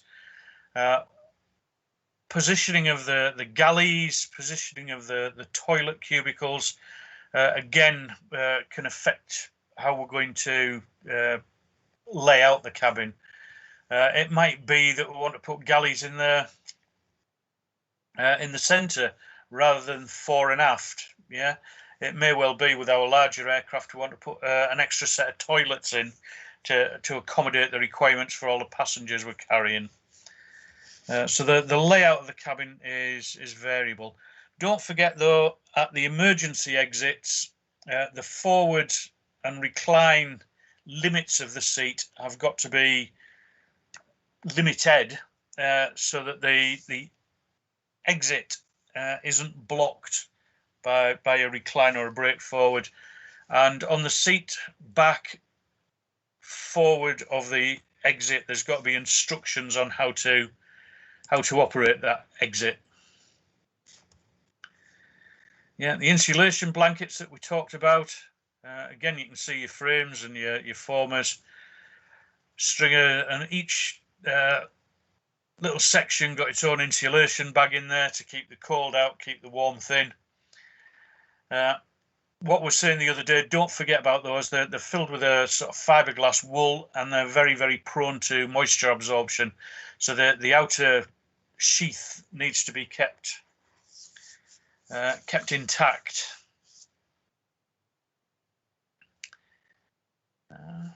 Nothing else I need to say there, I don't think. Yeah. So we'll move on. I'm just going to go through the notes here, make sure we haven't missed anything there. Were you guys still with me when we were talking about the kiddie seats, the children's seats? Yes. Right. So, commander's responsibility. All passengers under 2-year-old should be restrained. Seat track fittings we've been through, just slightly out of sequence with the notes.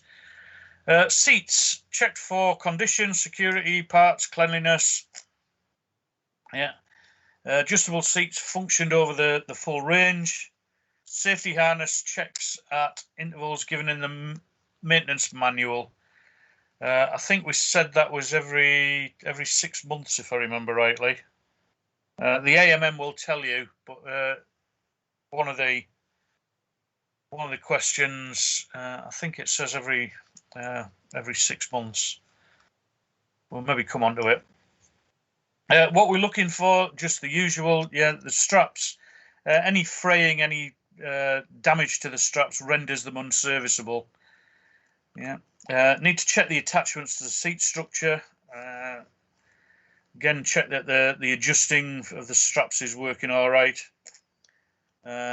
Shoulder straps for the crew, make sure that they're inertiating properly. And that the locks, certainly with your seats, you need to make sure that the locks are engaging, disengaging properly. Seats checked at intervals. Ensure that the recline mechanism functions. Examine the folding table. Check the life jacket stored. Again, you're examining the straps, make sure everything's given. Page 35 at the bottom where it says note. At intervals not exceeding 6 months, crew and passenger seats should be given a more detailed condition inspection, including the seat attachments for security of installation and integrity. So that was the thing I was trying to think of, at intervals not exceeding 6 months.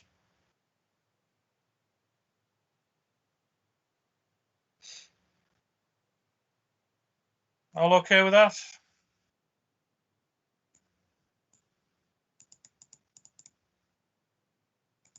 It's not where I want to be.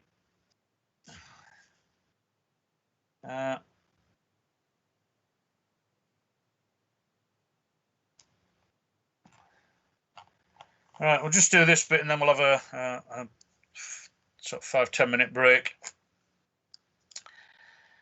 Cleaning your seats. Seat fabrics should be dry cleaned using an approved process. So again, with your highlighter through dry cleaned. They must be capable of being dry cleaned a minimum of 3 times with no loss of flame retardancy, and may be dry cleaned up to 10 times without any loss of flame retardancy. So again, stick your highlighter through that at the top of page 36. So dry cleaned using an approved process. They've got to be capable of being dry cleaned a minimum of 3 times without that affecting its flame retardancy, and you can go up to a maximum of 10 times without any loss of flame retardancy. Retreatment is carried out by approved organisations, approved by the aircraft constructor. But certainly the fact that it's dry cleaned, minimum of 3 times, up to 10 times without any loss of flame retardancy, stick your highlighters through that one. Seat assembly is secured in place by the track fittings. The seat group electronic box, so the SEB, is located, if you've got one, located under the seat. And it's got the old positive locking plug connectors. So what it's saying is, if you are tasked with removing the seats, make sure you disconnect that box from them before you take the seat out. Otherwise, the B2s get very, very, very upset.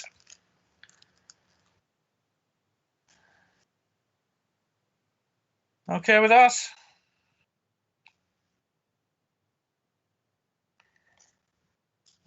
Page 36. That's about where we needed to be for up to lunchtime. So we're nicely ahead of the game. Has anybody got any questions at all on anything that we've covered yet this morning?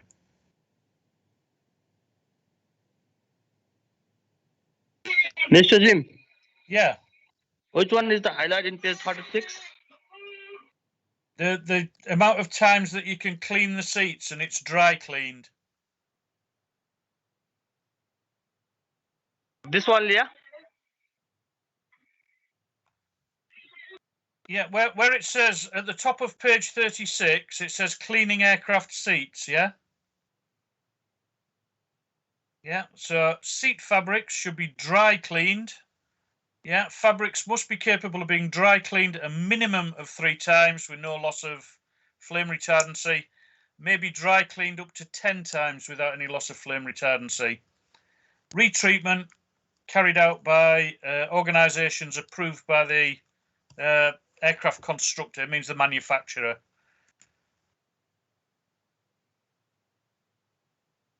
Okay with that?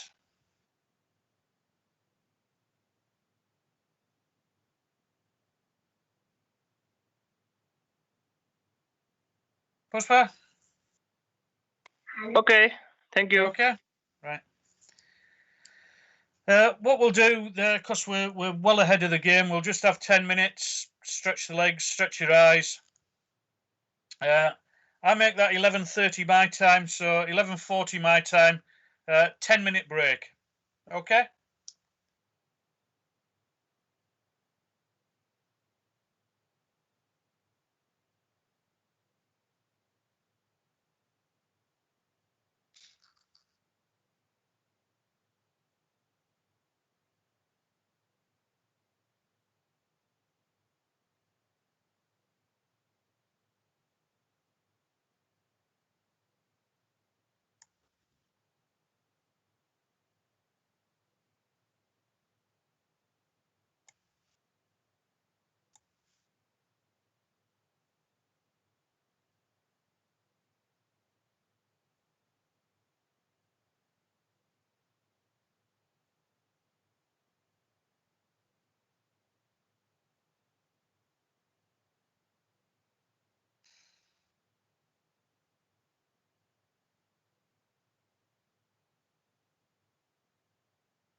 Okay, right.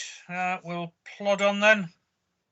Like I said before, we're racing on. We're doing really well here. So usual thing though, before I carry on, has anybody got any questions at all? Anything that we've covered up to now?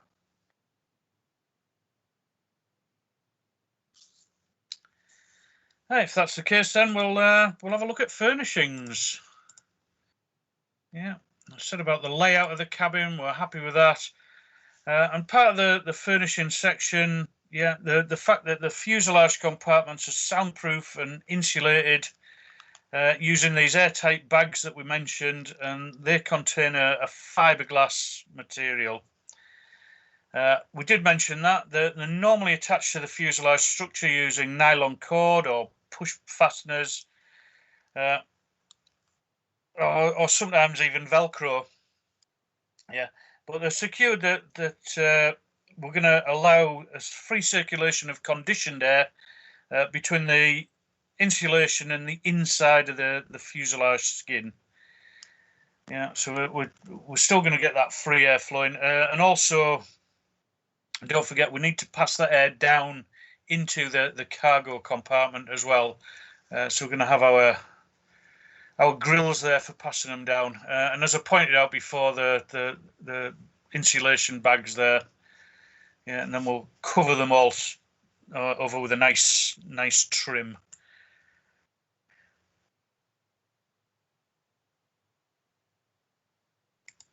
Yeah, and just how we're gonna fit the things. Yeah, we can have little clamps, little grommets, push studs. Just depends what type of method that the manufacturer's decided. Insulation soundproofing, yeah, concealed by the interior trim lining of the fiberglass cloth, having a trim lining, sorry, of fiberglass cloth having a PVC finish. Basically just a fiberglass molding, and that's going to be the interior trim. Yeah, panels are removable to allow access to the insulation and to the structure, so we can get on and actually carry out our maintenance. That's the word I was looking for. Yeah, a little oh, pardon me, clips that we can use to clip the things in. Yeah, again, not sure where that's coming from, but the clip indicator that to just show that the thing's been fitted, to make sure that we've got them all sufficient and that they've all been fitted correctly, I'm assuming.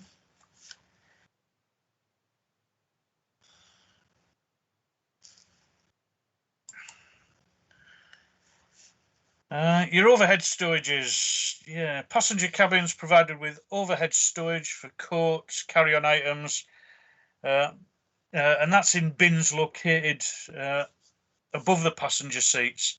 Storage bins will vary in length, so again, depending on the cabin layout, we can organise the baggage containers to suit the cabin layout of we've got. Each compartment has an upward or downward opening door supported in the open position by a hinge linkage, actuated by a small damping actuator. And again, the baggage bins are the hand luggage bins made of a fiberglass honeycomb type material. During your pre-flight inspections, important to ensure that the dowel latches are working properly. Yeah, should the latch fail in flight, then everything would come tumbling out and hit people on the head. So again, it's one of those things that the cabin crew should report if they find any of the latches not working properly. You should be informed, and they need to be fixed before we go flying, theoretically. Drop ceilings. Yeah, drop ceilings are ceilings that contain storage equipment, or storage compartments, I should say, for life rafts and emergency equipment. Yeah, so they're normally mounted in the ceiling of the aircraft. A decal or a label adjacent to the release handle tells you what's inside the compartment. Yeah, and inside the compartment, a decal indicates the maximum stowage weight. So that bit on page 39 Yeah. The decal or label adjacent to the release handle indicates the contents. Inside the compartment, a decal indicates the maximum storage weight.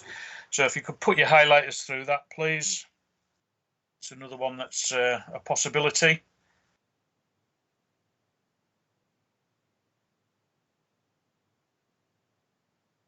Okay with that?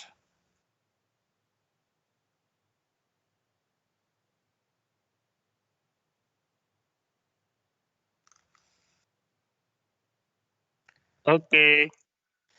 Okay, lovely.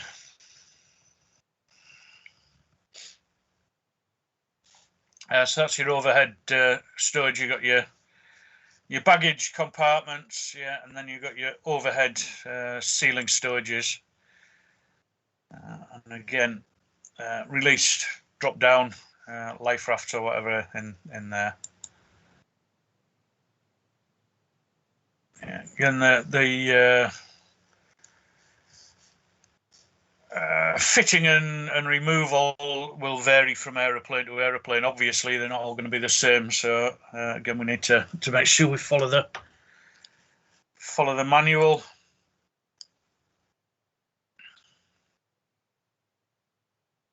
Yeah. Don't keep shoes in there, but you can keep small children. Yeah, yeah. Baggage bins, and as I say, they come in various sizes depending on the layout for the cabin at that particular time. How many people you're trying to cram in there? Soft furnishings are made from fiberglass cloth or synthetic materials, and those materials are specially treated to be flame retardant. Yeah. Your carpets make the cabin more attractive. Act as soundproofing, yeah, and they do provide a little bit of protection from liquids that are spilt. They'll absorb them, but unfortunately, if you've got a spillage, because it absorbs, if you haven't got that waterproof barrier there, then you've got a good chance of getting corrosion under the carpets. So they do have the good side, but they do have the downside as well if they're not properly backed. Yeah, so.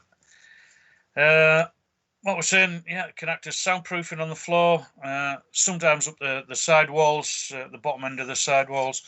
Carpets must be made of fire-resistant material and be non-toxic when heated. Yeah, so they've got to resist burning, and when they do burn, eventually, the fumes haven't got to be poisonous. Yeah, carpet's going to cover the cabin floor between the side walls and the passenger seating area. Yeah, so your side walls up the side of the fuselage, yeah, you'll get a bit of carpet tucked up there, and then that'll merge into the floor carpet. So the carpet will spread around pretty well. Carpet segments installed on carpet riser panels along the lower side walls. Carpet edges and ends are retained by double back tape. And the thresholds retain the carpets at ends adjacent to the forward and aft service areas. So again, we're not training to be carpet fitters, but the guys that do the job, they've just got to make sure that they're fitted properly and the carpet goes to where it needs to. Yeah. So when we're talking about that, we're talking about the sidewall carpet. Yeah, and the double back tape there, just rounding it off and where it tucks into. Yeah, just make sure it's stored. Double back tape holding the stuff down. Carpet. Yeah, the plastic seat track covers snapped into position to all exposed seat tracks except at the sort of attachment points. And you can see the carpet's going to run right the way up to the edge of the seat track. Then we're going to put the cap on. Again, it makes it look all neat and tidy and finishes it all off nicely. The carpet held in place by your double back tape, and then the track cover will also locate the carpet. yeah, and keep it from riding up so people can't trip over it. And again, a nice picture of your seat track there.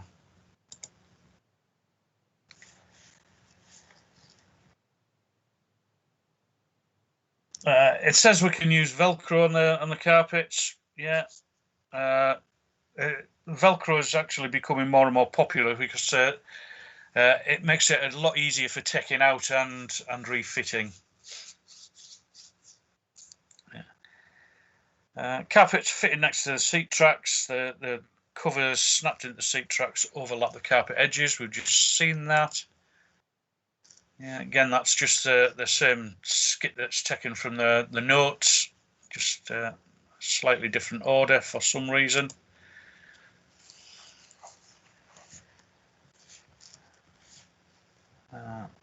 Anything else we need to say there? Yeah, entry and service area mats. Yeah, the floors in the entry and galley areas are covered with vinyl mats rather than carpeting.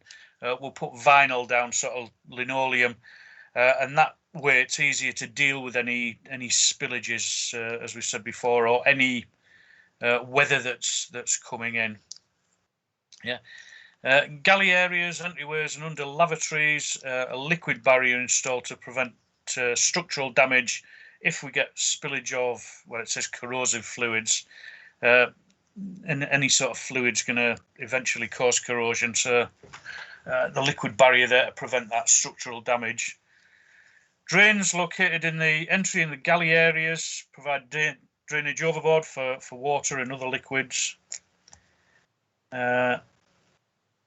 Window shades, yeah, we talked about window shades earlier. Yeah, sliding shades fitted to each passenger window. Just give me a second here, sorry. That's this afternoon's project.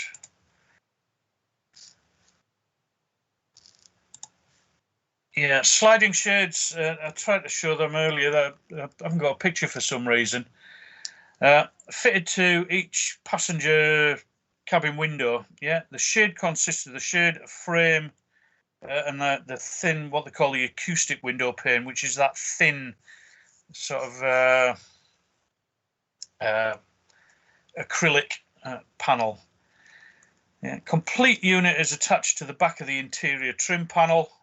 Yeah, and the shades themselves, they can either go up the way or they can get pulled down the way. Again, it just depends on the layout of the aeroplane. They need to be checked for operation. Yeah, sometimes these things jam, and part of the requirements for landing the aircraft is that all the window blinds have got to be open. So we need to make sure that these things are serviceable. One of the developments that are coming up with now is actually tinting the window.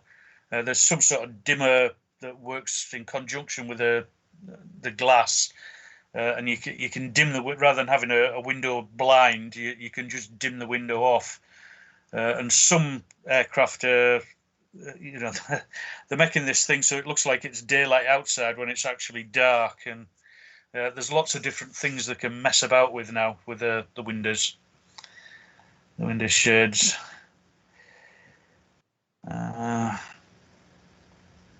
again, in the notes, there's just a nice picture of showing you the different materials that they use in there.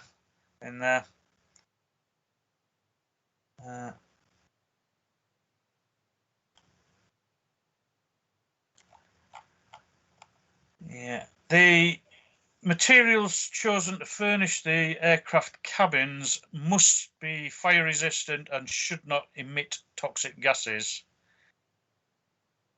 Yeah. Cap 562 says that seats and berths in the passenger cabins of passenger transport aircraft over 5,700 kg must have the cushions encapsulated by a fire blocking layer.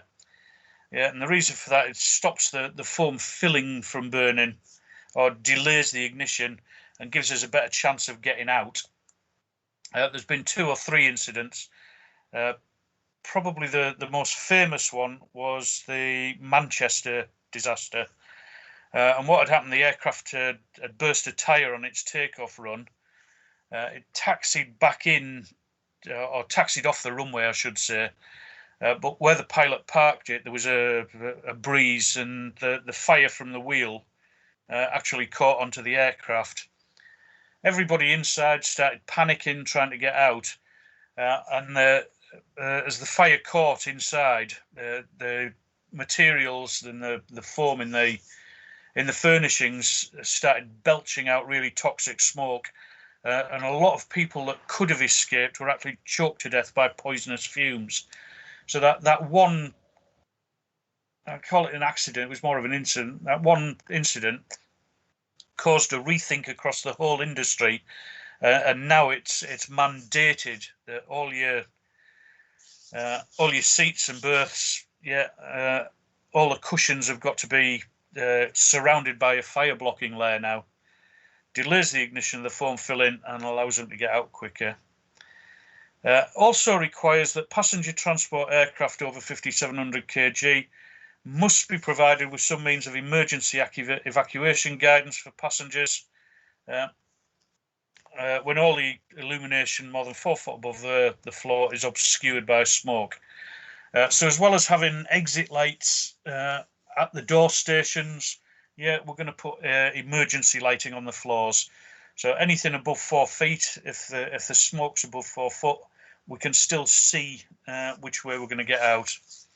So the emergency escape path lighting system normally consists of small lights in the seat assemblies, or lights incorporated in the floor along the side of the aisle. So now we can see how we're going to get out. Luminous. And these things, small individual little filaments, individually powered, and they'll light up. The height of the escape path lighting system must not be greater than 4 foot.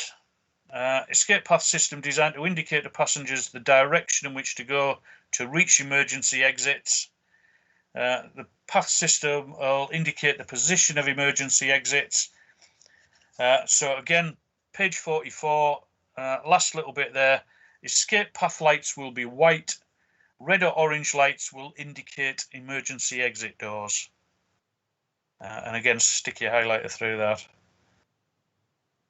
So escape path doors, red or orange lights will tell you where those are, and the actual escape path, the lights will be white.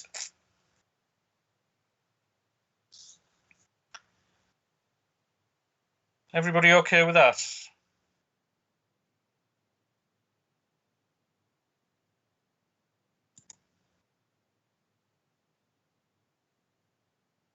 Yeah, can you hear me still?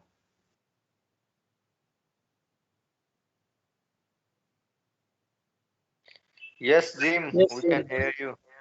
Okay, that's brilliant. That's good. Right then, guys, we are a bit ahead of where we need to be.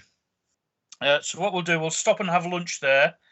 We'll add an extra 15 minutes onto lunch. I'll go through some more stuff this afternoon, but I don't think we'll be late finishing this afternoon. Otherwise, we'll have nothing to do tomorrow. So 1900 your time, 1:15 my time. So we'll have an hour and 15 for lunch as a special Monday treat, and then we'll finish off where we need to get up to for today, and then regroup and see what we want to do from there on. So before we go for lunch, has anybody got any questions at all on any of that? Yes, Jim. Yeah, go on. The emergency escape path lighting system normally consists of a small axial light in the seat assembly. Sometimes because I have never seen these in seat assembly.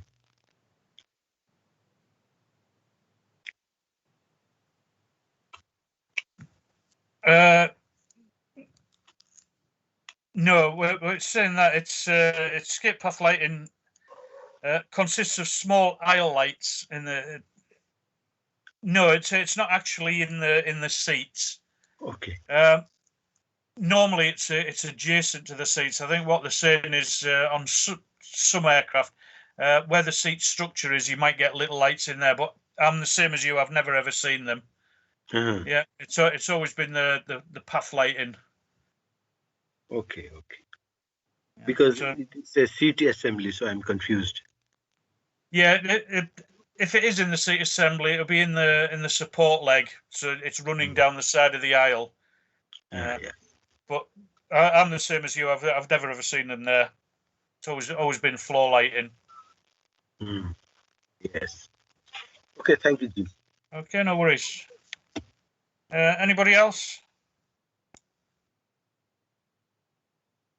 Right. In that case, I will see you after lunch at 1900 your time, usual.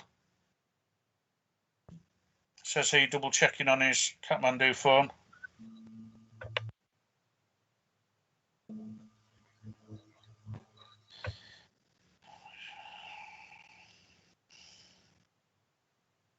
Yeah, 1900, please, guys.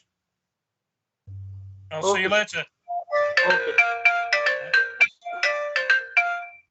Better answer that.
smoke. We're going to put fire retardant materials around all the cushions, a fire blocking layer, and then to give people a better chance, we're going to provide lighting throughout the cabin.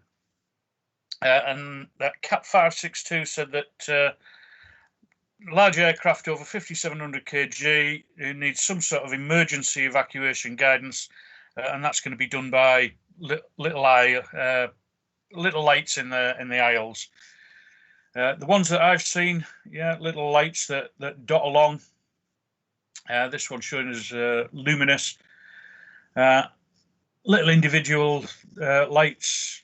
You can get the sort of strips of lights, and as I said before, I've not seen them, but some aircraft actually in the seat structure where it attaches to the floor, you can get these things. I've never come across it. However, that lighting is going to hopefully get us safely out of the aircraft. So anything lighting above 4 feet, yeah, escape path lighting mustn't be above 4 feet above the ground, and that the red and orange lights in the floor will indicate emergency exits. The escape path lights will be white in colour, and that's pretty much where we got to there. Jim, Yeah. this in last highlight there is the mentioned height of this SL light is not more than greater than 4 feet. What happens then if it is greater than 4 feet? Is there any inconvenience? Well, it can't be. This is the escape path lighting. Yeah. Yeah.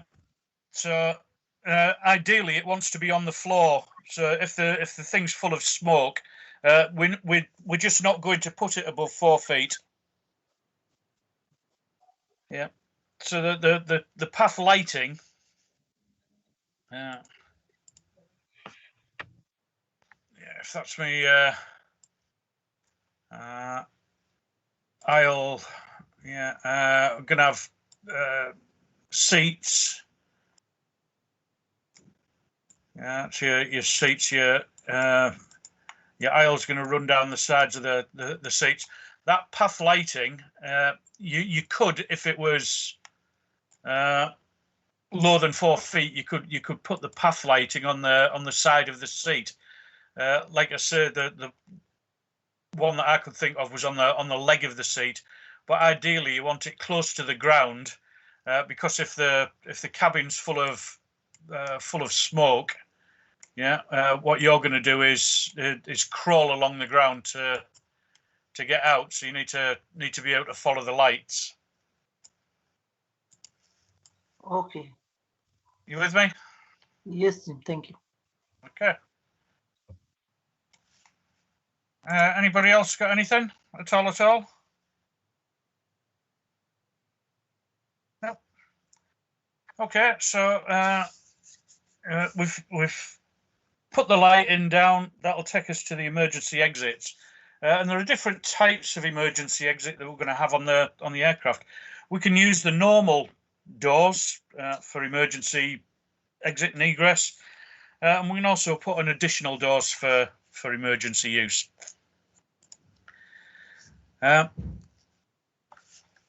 So again, yeah, Cat 562. Again, that's our emergency requirements. And Cat 562 refers to access to emergency and exits that applies to passenger transport aircraft over 5,700 kg and carrying 20 or more passengers and equipped with Type 3 and or Type 4 emergency exits. There are two types that we talk about, the Type 3 and the Type 4. Yeah. The Type 3 door, yeah, is a rectangular opening of not less than 20 inches wide by 36 inches high, with corner radii not greater than 1/3 of the width of the exit. Step up inside the aeroplane not more than 20 inches, and if the exit's located over the wing, the step down should be no more than 27 inches. In other words, what that's saying is that the size of the aeroplane's dictating that we will have an emergency exit, and the minimum for that emergency exit is 20 inches wide, yeah, by 36 inches tall. And that's the minimum minimum size for the Type 3 exit. Corner radii not greater than 1/3 of the width of the exit. Yeah, so your corner radii just a third of the width. Step up, if you have to get out of the aeroplane, that step up should be no more than 20 inches. If the exit's located over the wing, the step down may not be above 27 inches. So that means if we climb out, we're not going to take a great big drop. Yeah, not going to take a great drop and hurt ourselves on the way out. Yeah, don't forget we had the restriction on the recline and the break forward of the seats, so that gap to get to that emergency, yeah, it should be a minimum of half the width of the exit. But if you remember, your type 3, not less than 20 inches wide. And 36 inches high. That's your minimum for your Type 3. Your Type 4 exit, yeah, again, slightly different. Yeah, the Type 4 rectangular opening of not less than 19 inches wide by 26 inches high. So that width, there's only an inch difference between the Type 3 and the Type 4.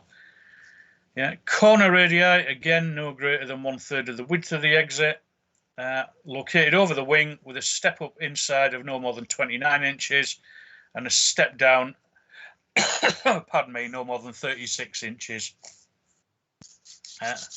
So again, if you're going to go out the aeroplane, yeah, you're going to go out of the Type 4, it's slightly smaller, 19 by 26.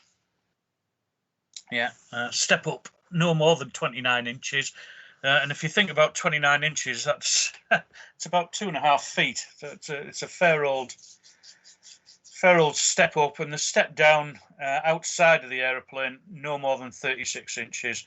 That doesn't mention it being over the wing. Yeah, it just says a step up inside no more than 29 inches and a step down not more than 36 inches. All okay with that? Yeah. What does that actually mean? Step down and step up. The step up is how far it is above the cabin floor. Yeah. Up, and the step down is how far it is outside the aeroplane. We step up inside the aeroplane not more than, and step down outside the aeroplane of not more than 36 inches. Yeah. Okay, I got the step up. And yeah, so if that's your emergency exit there, yeah. Okay. So from the floor of the aeroplane is your step up not more than 29 inches. Okay. Yes, you 29 inches there, and then on the outside, between there and the ground is, what do we say, 36 inches. Okay, step down outside the. Yeah. Don't forget with the previous type. I'll just rub that off. With the previous type, it said the step down over the if you step it out onto the wing. With this one, it just says the step out.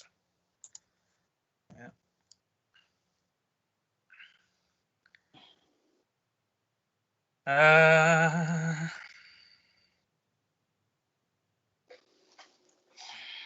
Yeah, not a lot else to say with those two.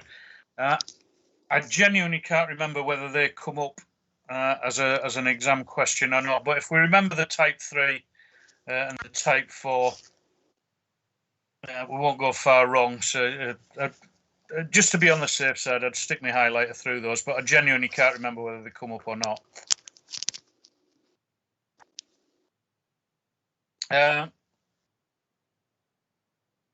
Airworthiness notice requires that the pitch of the seats in rows, or the seat rows in line with Type 3 and Type 4 exits, must be sufficient to allow unobstructed movement of passengers to the exit.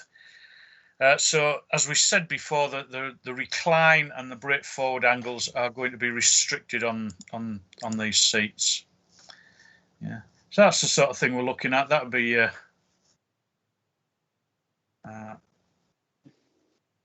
classed as by the look of it, maybe a Type 3. Yeah. I can't see whether we're above the wings or whatever there, but anyhow, it's an exit and it's got unobstructed access to that exit, and the seats will be limited how far back they can recline. The brake forward on these will be limited, and on the back of this seat here there'll be clear instructions on how to operate the exit, like there is up there.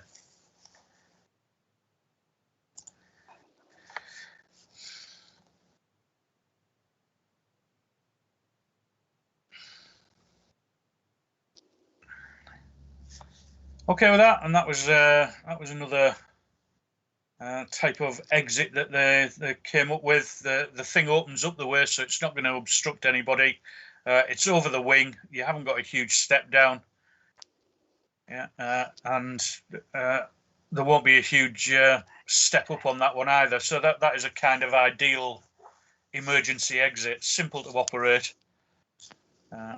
And you can get out. You can slide off the wing of the aeroplane there to safety. Woohoo! Isn't that nice? And you've even got a little light there that'll shine on the wing so you can see where you're going at night. Everybody okay with those emergency exits?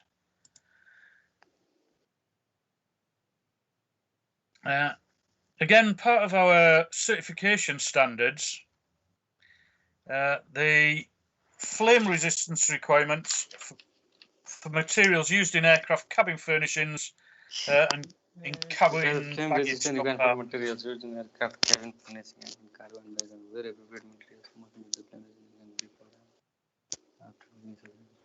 Is that somebody talking to me? Oh, sorry, Jim. No, that's all right. I thought you tried to get me attention. Yeah. The certification standards tell us the flame resistance requirements, and that's for stuff used in our furnishings in the aircraft, and it also covers the cargo and baggage compartments in the aircraft. Yeah. Where appropriate, the materials must meet the flame resistance requirements before and after being subject to 3 cleaning processes. And we said before that for our carpets and what was it, carpets, curtains, it's dry cleaning. Yeah. So they've got to withstand the cleaning process a minimum of 3 times. Yeah. All disposable bins for towels, paper, general waste must be fully enclosed and capable of containing any fires that are likely to occur. And any movie equipment used in the cabins has got to be of the safety type. Yeah, so one of the things that they do when they're mocking up an aircraft, they'll mock up the insides and they'll set fires at the various points and make sure that the materials meet all the flame resistance requirements and that the bins will contain a fire as well.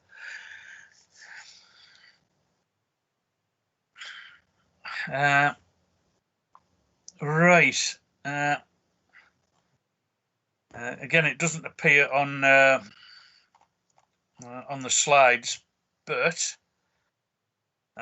page 46 in the notes, yeah, test procedures detailed in the certification specification and in our case the CAA specs. Test procedures require that test specimens be cut from the fabricated part as installed in the aircraft. So if we get a roll of carpet, we've got to cut a specimen of that carpet off, yeah, to make sure that it's going to meet the requirements. The tests are then carried out in a draft-free cabinet, yeah, or if it's a large specimen, a draft-free room. Tests are required in a couple of different positions, and a minimum of 3 tests carried out, and the results averaged. What we're going to do is take the specimen, let's say a piece of carpet, put it in a draft-free cabinet, and we're going to stick it underneath a Bunsen burner. Yeah. After so long, it says a specified time. Yeah. We'll look to make sure that it's meeting all the requirements. How long before it starts to burn, how long it burns for, any bits that are melting, how long do they remain ignited for, and then they record all that and make sure it meets the guideline criteria. Flame resistance can be destroyed by incorrect dry cleaning or laundering. Yeah, so the application of one flame retardant process on top of another of a different type may have the effect of inhibiting the properties of the processes. Contamination of seat covers may reduce flame resistance, so the accumulation of aerosol dispense disinfectant as well. So it is a requirement that cabin furnishing materials are cleaned strictly in accordance with the manufacturer's instructions. And if any doubt exists to the acceptability, they've got to carry out further tests on it. We've talked about the fire blocker seat covers. All your large aircraft, anything over 5,700 kg, the fire blocker seat covers, that means that any cushioning, any foam materials, we're delaying the ignition for that for as long as possible. And any large aircraft and certified to carry over 20 passengers, furnished with the materials meeting the flammability test requirements. You're actually on a winner there with that one, because it used to be that all the flame test and burning and all the rest of it was actually in the text. So that's just a glimpse over it. So we're kind of on a winner there. So emergency exits, yeah, 2 types, the type 3, the type 4, slightly different sizes. They've got to be unimpeded, and they've limited in the step up and the step down, depending on which type of exit it is. To make sure we don't burn to death all your furnishings, materials, not just carpets, your trim, that sort of thing. Yeah, samples of that are taken and the burn test applied to those. Your baggage containers will probably go through the same thing. A sample of the material used taken during the production run, and they're subject to your flame tests. And we measure how long it takes to burn, all the rest of it. And so long as they meet the desired criteria, we're on a winner. Yeah.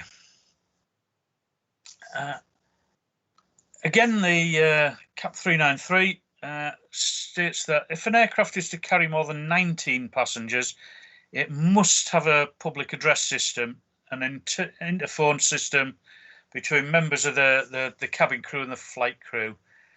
Yeah, when it talks about the interphone, it's just the little thing that we saw earlier at the flight attendant's station.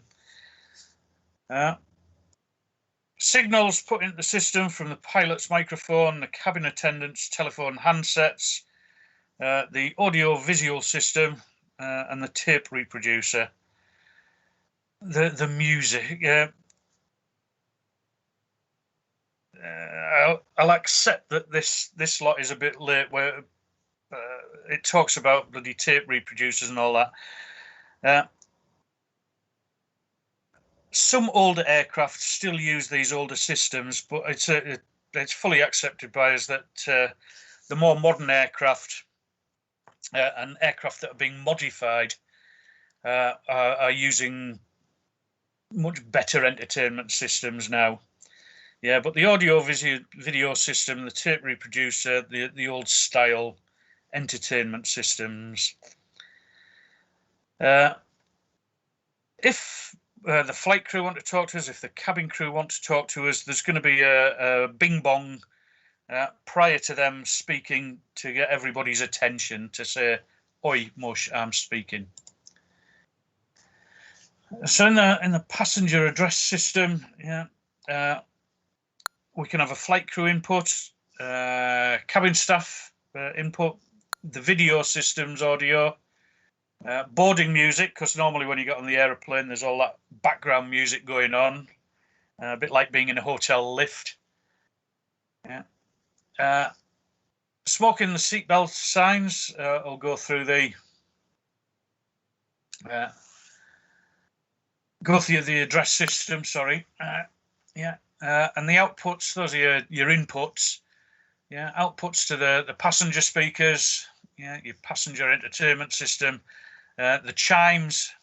So if anybody's talking to us or any of the signs illuminate, the bing bongs will go off. And obviously the attendant speakers for the crews talking to each other.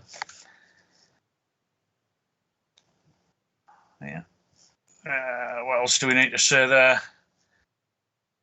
So it talks about the general arrangement. Bearing in mind, as I say, that what you've got is a video projector now, and normally self-contained things on the back of the seats. However, we still do have the drop-down TV screens for your safety briefings. They get used quite a lot. What other inputs do we get in? Seat electronic box that we were talking about. Passenger control, so you can drive it. Via the PCU, we're going to have the reading light, the attendant call light. Going into the what we call the multiplexers, recorded music, and the passenger address system, and again that will get pumped out to the speakers. So passenger public address system enables the pilots and the cabin attendants to broadcast messages to the passenger cabin. We will shortly be serving duty free at a small fortune. If you wish to buy anything, make sure you've got 3 credit cards on you. The system will broadcast a chime to warn the passengers that the warning signs are about to come on, or that an announcement is going to be made. And the system allows communication between members of the flight crew and the cabin attendants. Taped music can be broadcast into the cabin. Telephone handsets in the system for use by the cabin attendants. And they can either talk to each other or they can talk to the flight deck. Attendants talk to the flight deck crew and the passengers via the cabin loudspeaker system.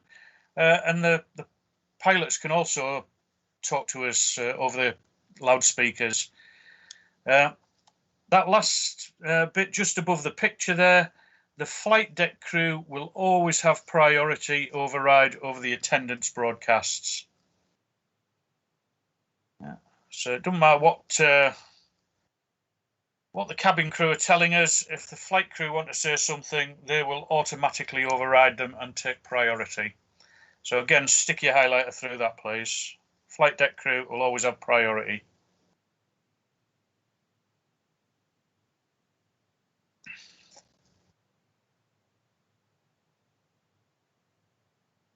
Your speakers in the aircraft, loudspeakers located above the passenger seats, on the passenger service unit, in the toilet and in the galley.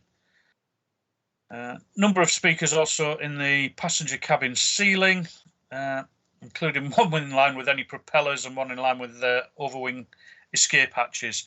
So there's going to be no getting away from the thing. If they're broadcasting over it and the speakers are working, you'll hear them. Volume can be adjusted as required. That'll get done by the cabin crew or the flight deck crew. The chime is an attention getter, and that is to tell us that there is a message impending. There's a message just about to come through. So, bing bong, we are about to serve the meals. Can you go back to your seats? Or bing bong, we're flying at 30,000 feet, and the weather at your destination is cold and wet and miserable because it's Scotland. PA system is 28 volt DC power supply and normally taken from the DC emergency bus bar. Again, page 49, the bottom two sentences there. We want the PA system working in the event of an emergency, so we'll take the power source from the emergency bus bar. If the crash switches are activated for whatever reason, automatically transfers the PA amp from the emergency bus bar to the battery bus bar or bus bar. So 28 volt, yeah, emergency bus bar if we lose power, and then over to the battery bus bar in case we lose that DC supply.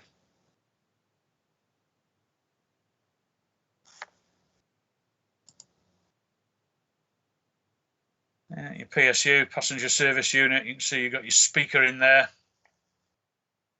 Your oxygen generator, we talked about that the other day, and the masks that are all tucked away neatly, so when the generator is fired, solenoid will drop the door down.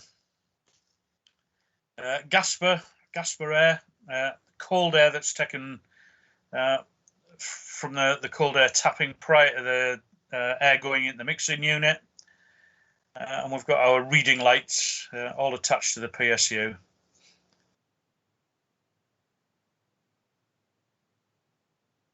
Ba-doom. Dead easy.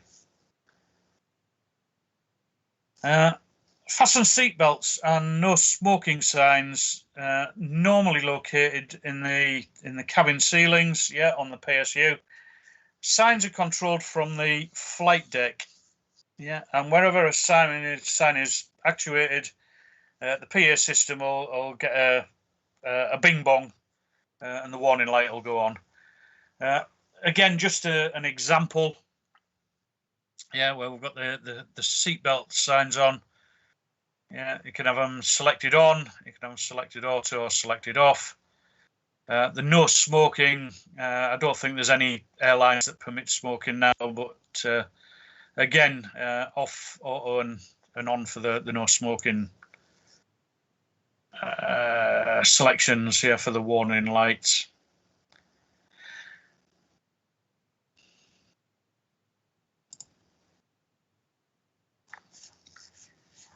Also need to say that. Controls panel 3-position switch on, and the sign's on all the time.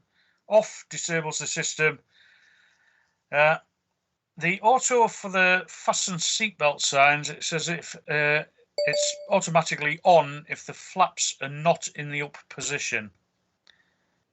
Yeah, so let's just go back. Your seatbelts, yeah, that light will be on if the flaps are away from the up position. The no smoking signs, as I say, most of them now are permanently on. Yeah, but in the example it gives in the notes, it comes on if the landing gear doors are not closed.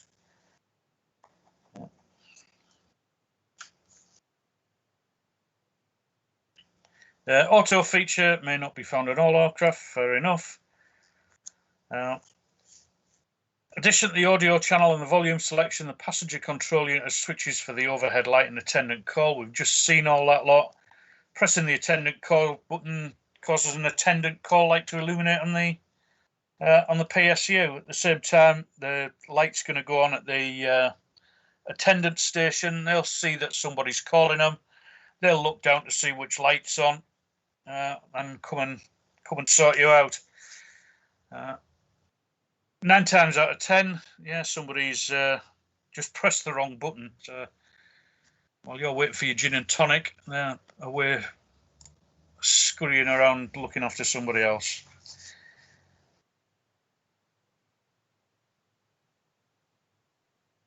All right, passenger control unit in the seat.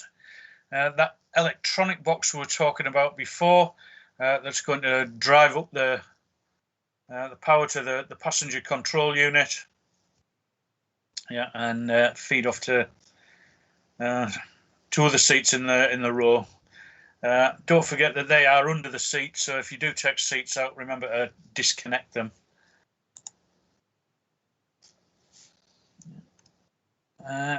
Yeah, in-flight entertainment nowadays much better. The older style aircraft and the ones that it tends to mention in the notes used to have a video projector in the ceiling, and that would project down onto a screen, and everybody would be breaking their necks trying to see. Yeah, your more modern aircraft, as you're well aware, we've now got the screens in the back of the back of the seat in front of you. Yeah, and we still have the drop-down screens for our pre-flight safety briefings, as well as getting them on there. You get them on there, so there's no excuse for not seeing them. We'll come back to that in a minute. Yeah. Passenger entertainment divided into two categories: video and audio. Video players are part of the entertainment system, and the passenger address call components are part of the passenger service system. With the audio entertainment, it says that the main components are the tape reproducer, the seat box, and the passenger control unit. Again, this is quite old technology, and I fully appreciate that. I'm just duty bound to tell you about it. I wouldn't worry about it. I wouldn't waste my time reading too much about 12 channels of audio, 10 of which are used for stereo or mono music presentation. 2 further channels for your video film soundtrack. And what it is, it's cassette magazines. Yeah, 3 magazines on each side, totaling 12 tracks. Each magazine 4 tracks. Magazines on each side paired with each other. Yeah. I'm not even gonna bloody bother. Yeah, suffice to say, you've got these magazines running. They're providing your entertainment. When one finishes, another one will kick in. Yeah, so you get a continuous audio signal should you need it. Zone multiplexers used as a junction box for the audio channels, sharing the output from the reproducer to the different passenger seats.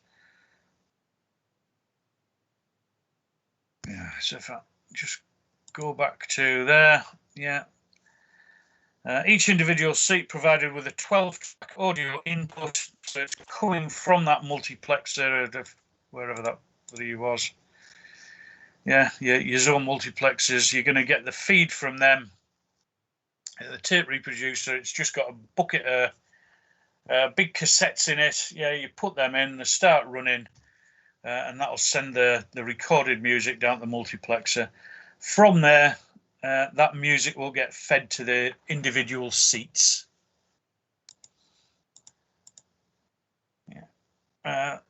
Each seat got its own electronic box, and that gives a junction for the entertainment tracks.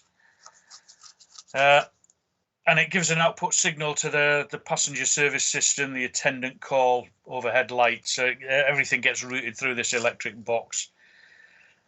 Supplies normally routed along the seat rail on the cabin floor. And to ease seat removal and refitting, each box has got a quick release coupling. Wonderful. Typical PSU. Yeah, we've looked at the PSU, located in the passenger control unit, not service unit, control unit. For your entertainment system, located in the armrests, either on the top or the side. And again, it's got all the gubbins on you want, reproducing the overhead. It's got a attendant call light, volume selector, channel selector, and you can turn your overhead light on there. Control unit, yeah, audio channel, audio volume, attendant call chime, headset connected to the PCU by using 2-pin connector, and the video system uses those components. Visual entertainment provided by videotapes. Well, not so much nowadays. Don't even know whether videotapes are still a thing, quite honestly. But that's what EASA wanted us to go with, so we'll tug forelock and we'll run with that. Audio signals pass through the normal audio system, and the video controller can select audio into the cabin or into the passenger control unit for your headphones. Projectors mounted on the cabin ceiling project onto screens attached to the cabin bulkheads. Screen can pull down or hinge up or down depending on aircraft, and says access available. Normal cabins divided into classes, so there's more than one projector, normally one for each cabin area. Most modern aircraft, a throwaway line there, have small LCD screens mounted in the back of the seat now. Cabin passenger address system can override all audio channels, so it doesn't matter what you're doing, what you're watching. If the crew need to talk to you, they get primacy, they will override you. Right.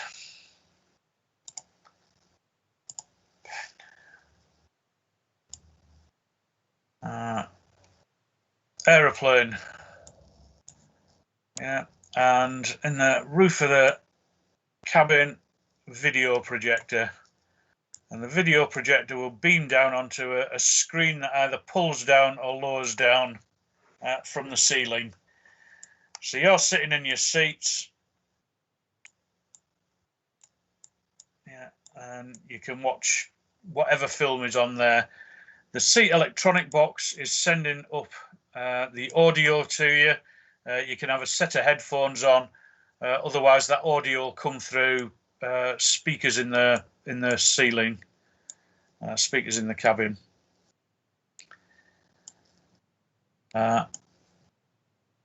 Yeah, video, they're going to put video on, and the video will just project onto the projector screen. If the stewardess wants to talk to you, or the steward, or any of the cabin staff, yeah, they'll talk to you through their little telephone set. Yeah, that will override the music and it'll override the film or whatever it is you're watching. And that's all that they were trying to say with all that guff. Yeah, and they're just saying that the music selection, there's a choice of music. It's all put onto tapes, and from those tapes, it's sent down to your electronic box under the seat. Yeah, little connector, little 2-pin plug. Yeah, you plug your headset in, and that's you getting the audio. Nowadays, yeah, we've got the TV screen in the back of the seat in front of us. So again, we can watch what's going on in front of us. You're all aware of this anyway. And my pen's playing up, so you can watch the telly in front of whoever. Yeah, again, all that information, the LED signal and the audio all come through an electronic box. And again, the cabin crew have got the means of overriding what you're watching, because they want to make an announcement about the importance of buying duty-free at hideous prices.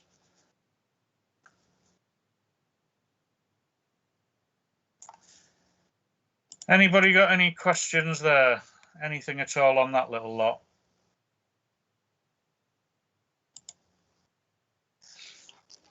Hello, Jim. Hello. There is one line, there is one paragraph in page 51. The John multiplexers are usually used basically as a junction box for the audio channels, distributing the outputs from the reproducer to designated parts of the aircraft cabins and into the passenger seats. Yeah. Can you please explain this paragraph? Yep. we go there, that's our tape reproducer. Okay. Yeah, and that tape sends its recorded music down to the multiplexers, and the multiplexers, all that they're going to do is divide up the input signal and send it to more than one point. Yeah, so it'll send it to the seat boxes. It'll send it. It'll take in inputs from the cabin crew. It'll take inputs from the flight deck, and then all it's doing is going to pass it on to the various seat boxes and the speakers that are dotted around the cabin. So it's basically just a big posh junction box, as the thing says. So it's just taking the inputs and sending them out to multiple outputs. Okay, Jim. Thank you, Jim. Yeah, you with me there? Thank you. Anybody else got any questions while we're there?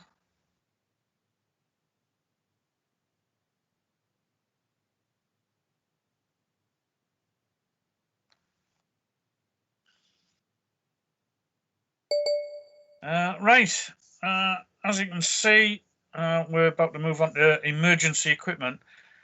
This is where we were meant to have been for today. So what I propose to do is to go through the emergency equipment and then call it a day there. Yeah, so I've got something to do tomorrow with you. Yeah, again, it's not going to be anything heartbreaking, but I don't see any point personally in kicking the arse out of it, because we don't need to. Yeah, we've gone through at a nice steady pace, and we're way ahead of the game. So is everybody happy? At the end of the day, it's your course. Everybody happy if we do the emergency equipment and then finish there for the day? Anybody got any objections to that plan? No objection. Well, if you like, you can finish now. We can stop now, I mean to say. If that's what the majority want, then that's what I'll do. It's very little portion now for tomorrow, that's it.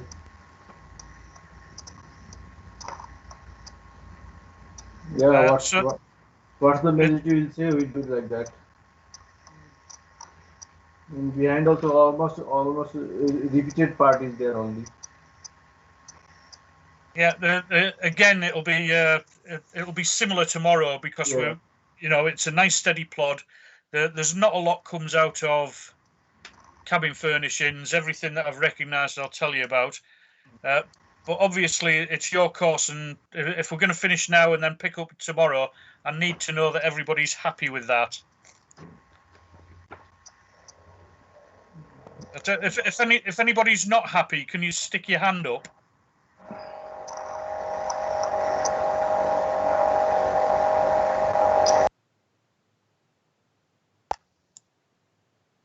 Well, there's no hands coming up, so I'm going to. Depend upon you. Whatever you say, you can carry on. If you want, yes. If you don't, it's okay. I'm easy. I'm just thinking for tomorrow. Yeah. Otherwise, we'll just have nothing to do tomorrow, and then obviously Wednesday is going to be our revision day. So personally, I think if we finish now, yeah, and then we can catch on tomorrow. We can finish everything off tomorrow. What is it now? That's good. I'll tell you what I'll do. I'll go through the. I'll go through this bit on the emergency equipment, and then that'll give you the important bits to revise. Yeah. And then we'll finish there. How does that sound? Okay, Jim. Okay with that? Okay, Jim. Okay, Jim.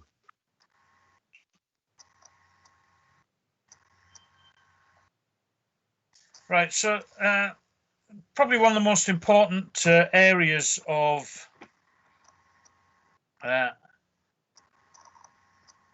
of our cabin furnishings is the emergency equipment that we need.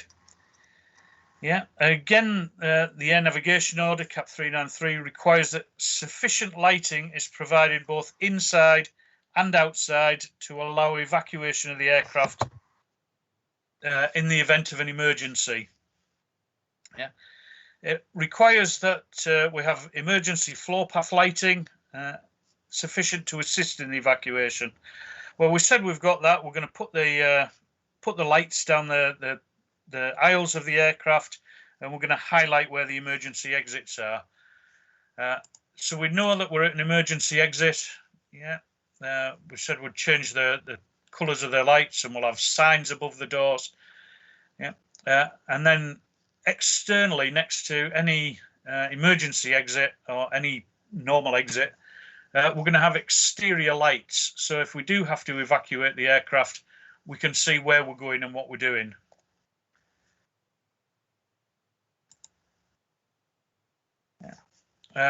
Passenger signs, we've already spoken about those, the no smoking and the seatbelt signs. So we're giving warning to the passengers there. Emergency exits. Yeah, the emergency exit is going to be highlighted. Yeah, so we can get along the floor, and we'll highlight the fact that there's an exit there by putting a sign above the door.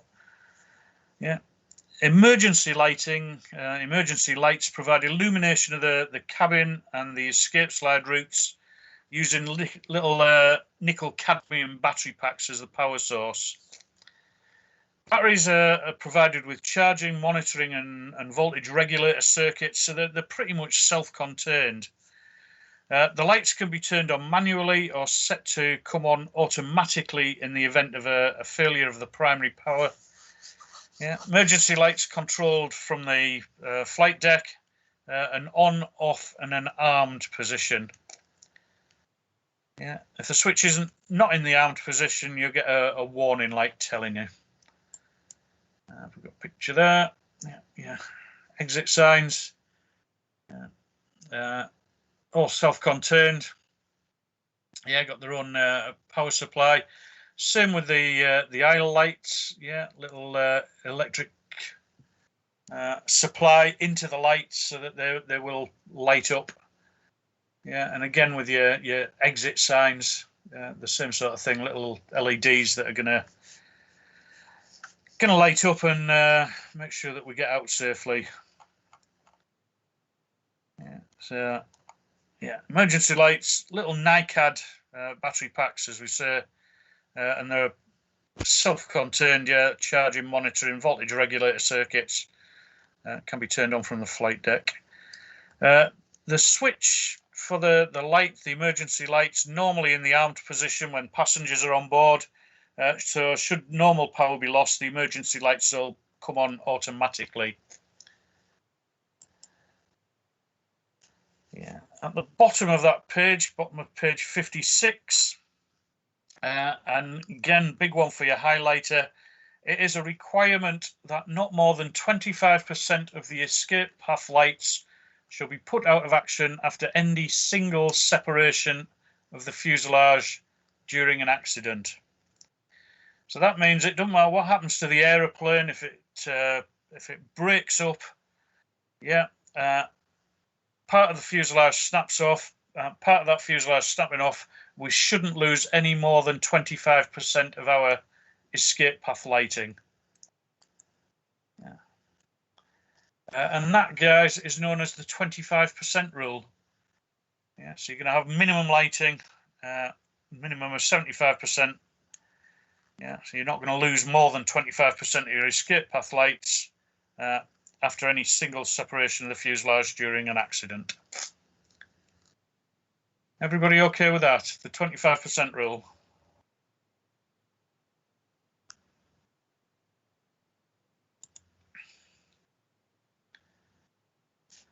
Super. Yeah, just go back to your emergency lighting. Yeah, the emergency lighting, exit signs over each door.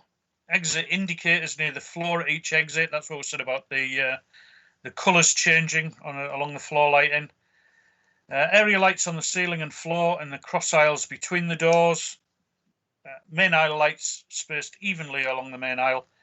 The emergency escape path lighting provided down the left-hand side of the aisle, and slide lights externally mounted is what our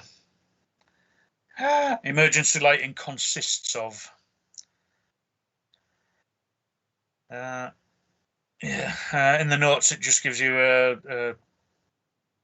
just a little example of the floor lights.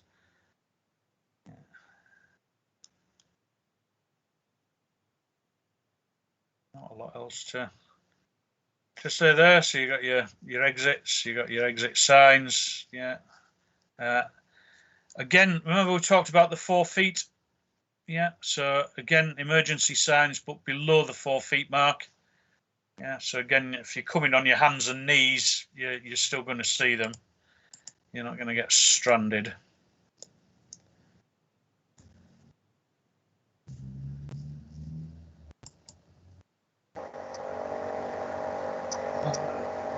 Excuse me, Right, Jim. life rafts. Excuse me, Jim. What is slide light? What is slide light? A slide light. How it works? I'm just coming on to slide lights. Was it mentioned it earlier? Oh yeah. Your emergency slide. Yeah. Your emergency slides. If the aircraft lands on water or has an accident, yeah, the emergency slides are going to deploy when you open the doors. And what we need to do is to provide a light. So when you jump out of the aircraft onto the slide, you know where you're going to land. You're not going to miss the slide and go flying off on the sea. So externally on the aircraft, anywhere where there's a doorway or an external slide, we need a light. Yeah. And what they are is just little spotlights that are going to shine onto the slides, and the lights are mounted near the exit doors. So at night, you can see where you're going. It is in slide or in the fuselage?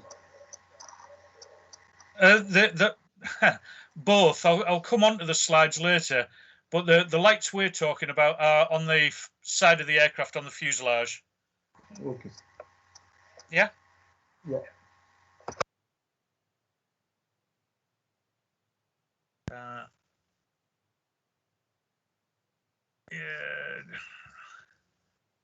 Something like that. I don't know whether you can see on the slide, but the little spotlight at the front. So when the door opens and the slide extends, that spotlight will shine onto the slide. Again, probably see them dotted about the place. Well, there should be on the fuselage there, lights that shine to illuminate and shows where we're going to go. I'll see if I can find a better picture for you in a wee while. Life rafts, yeah.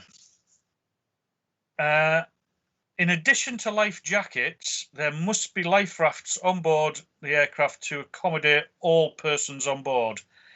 That applies to aircraft flying over the sea beyond gliding distance from the shore and carrying more than 20 people.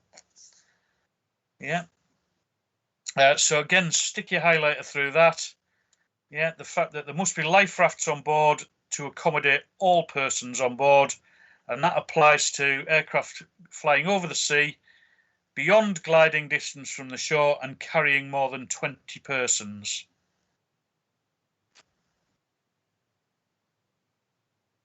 In case of helicopters carrying more than 20 persons, at least 2 life rafts must be carried. And certain multi-engined aircraft are not required to carry life rafts if they're within 400 miles or 90 minutes flying time from an aerodrome. That kind of goes on to ETOPS. Yeah, but as far as we're concerned, we need life rafts on board to accommodate all the people on board. and it's applicable to all aircraft flying over the sea beyond gliding distance from the shore, carrying more than 20 passengers. Yeah. Generally, you find that your aircraft are going to be equipped with them regardless. And depending on the type of aircraft, the size of the aircraft, we're going to have different stowage points. Obviously, they're going to be somewhere fairly accessible and somewhere easy to get the life raft out. What you don't want to be doing is struggling from the center of the aeroplane down to the door to throw the life raft out. So your compartments, more often than not, are located just above the doors. Don't forget what we said on the overhead compartments. Yeah, there'll be a decal on the outside telling you what's in there, and then your decal on the inside telling you how much it all weighs, or the maximum weight that compartment can hold.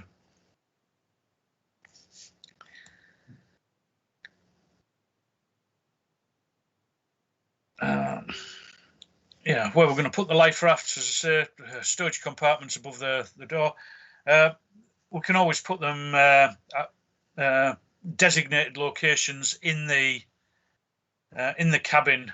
In this case, next to the attendant's seat. Yeah, we've taken a row of seats out and again replaced that with a life raft.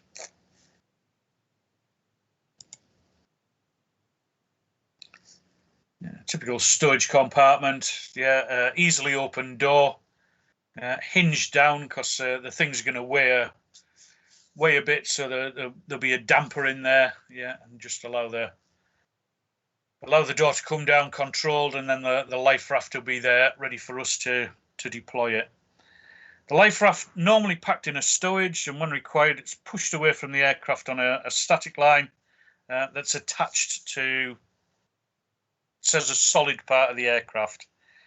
Yeah, once we're clear of all the jagged edges and everything, then we can operate a lanyard that's going to fire off a CO2 bottle.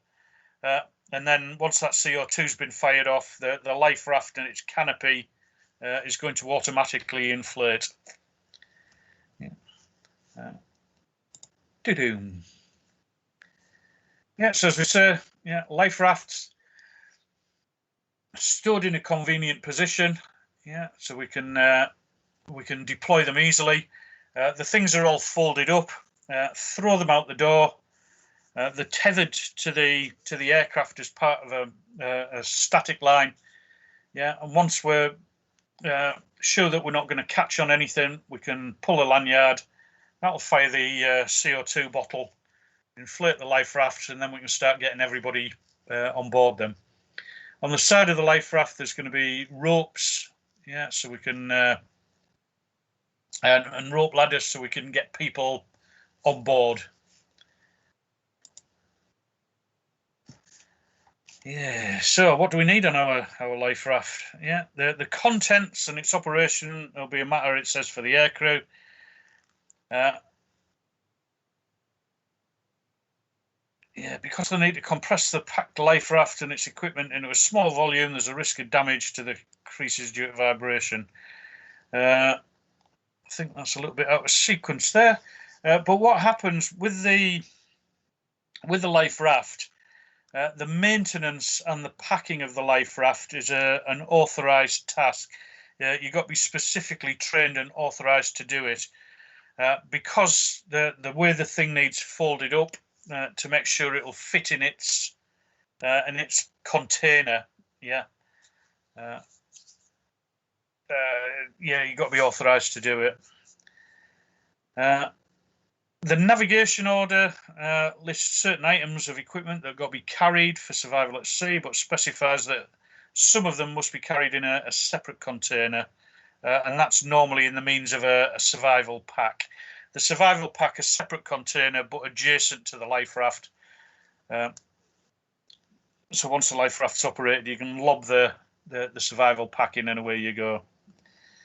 The stuff that's got to be packed with the life raft, a means of inflating the thing, keeping your buoyancy going. So bellows, a mouthpiece. If you try blowing up a 18-man life raft through your lungs, best of luck to you. But leak stoppers as well. There'll be some sort of waterproof tape we can put over any damage just to prevent it deflating. We need a sea anchor to prevent drifting. Idea behind that, if the aircraft does go down for any reason, it's going to be pinging a last known location. So if we can stay within a reasonable distance of that location, then we're more chance of being found and rescued. So the sea anchor just prevents us drifting for miles and miles. Lifelines are a means of joining one raft to another. Again, you want to keep everybody as close together as possible, and the lifelines so we can people can hold on if necessary. Paddles are some other means of propulsion in the water just to get us out of the dangerous areas. Means of protecting survivors from the elements. Yeah. That normally takes the form of the canopy. There'll be some form of canopy on your life raft, and that's going to keep the sun from beating down on you. And as you can see on this one, there's little curtains. We can put those up. That's going to keep the wind and the rain out. And just keep us in a reasonable condition in the hope that rescue arrives soon enough. So things like wind, salt, cold, heat, just protecting us from that. We'll have a waterproof torch with us and a survival radio beacon. Yeah, so your life raft, this one for 18 people. Yeah, the inflation cylinder, pull the lanyard, that will inflate the thing. What else are we going to have on there? Deflation plug, means of deflating. Rescue line and kite, the rescue lines, ropes that go around the side so anybody that's in the water can grab hold of it till we can pull them on board. Little door, yeah, the canopy to keep us free from the elements. The sea light at the top there, we're going to carry a torch inside, but the sea light, it comes on as soon as we contact salt water, same as you have on your life jacket. Yeah, so the sea light will come on, and again that will indicate to the rescue people where we are. Strut just to hold the lid up. It says a rain catchment. Yeah, rainwater is fresh water. So even if we're out over the sea, if it's tipping down with rain, if we've got that rain catchment, we can recover that water, and although it won't be unduly pleasant, it's drinkable and it'll keep us alive. Again, it talks about a drogue line and a knife in there. Again, just for emergency use, a knife. Line for attaching us to other life rafts. Pardon me. Yeah, cramming as many folk as we can get. Yeah. So means of maintaining buoyancy. Yeah, some method of keeping us afloat. Sea anchor, stopping us drifting. Means of joining the rafts together, so we're all fairly much in the same place. Some means of propulsion, paddle. Protection from the elements, as you can see on that one. Yeah, nice roof. Waterproof torch and a survival beacon that's going to tell the authorities where we're going to be. Your life rafts, yeah, the inspection and servicing due to risk of damage due to vibration. Life rafts are subject to general deterioration, and life rafts have to be inspected at specified intervals, which is understandable.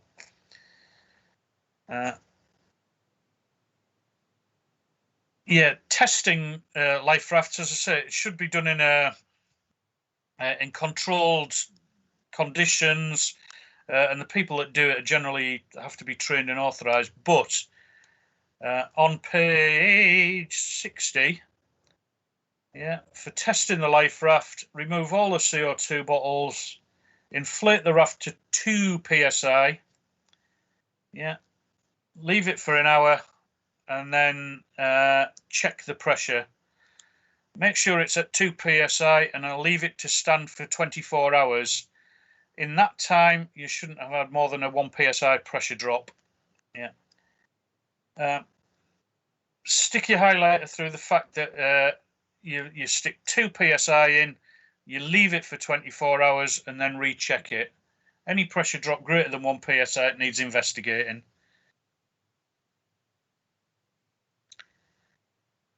Again, same page. The correct charge of a CO2 bottle is determined by weighing it. Yeah.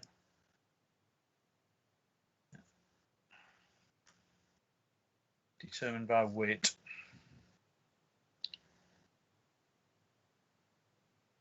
And your survival packs, I think we'll talk about the contents a bit later on, but it depends whereabouts you're flying as to what the contents of your survival are going to be. If you're flying over the sea, you want stuff appropriate to the sea, maybe a fishing line and stuff like that. If you're flying over the jungle, you maybe want something for catching meat, edible stuff. Again, in your survival pack, you're going to need some means of attracting attention. Again, depends whereabouts you're operating. There was a big thing when we went to America. God bless America. And one of the aircraft that was on the exercise with us crashed into the forest. And the pilot fired off a flare to attract the attention of the rescue helicopter and set fire to thousands of acres of forestry. So the Americans aren't very keen on people using flares. So different methods of attracting attention were required.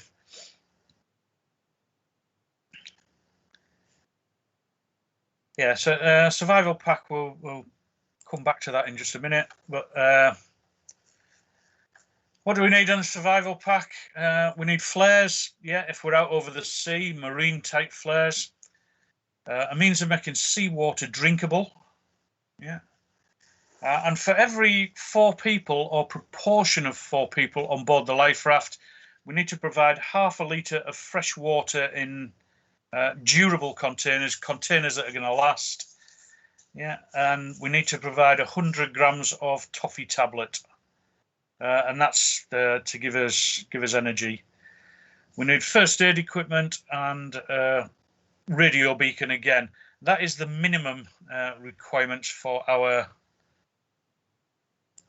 survival pack. And just bear with me a minute, because for some reason I think that's out of sequence as well.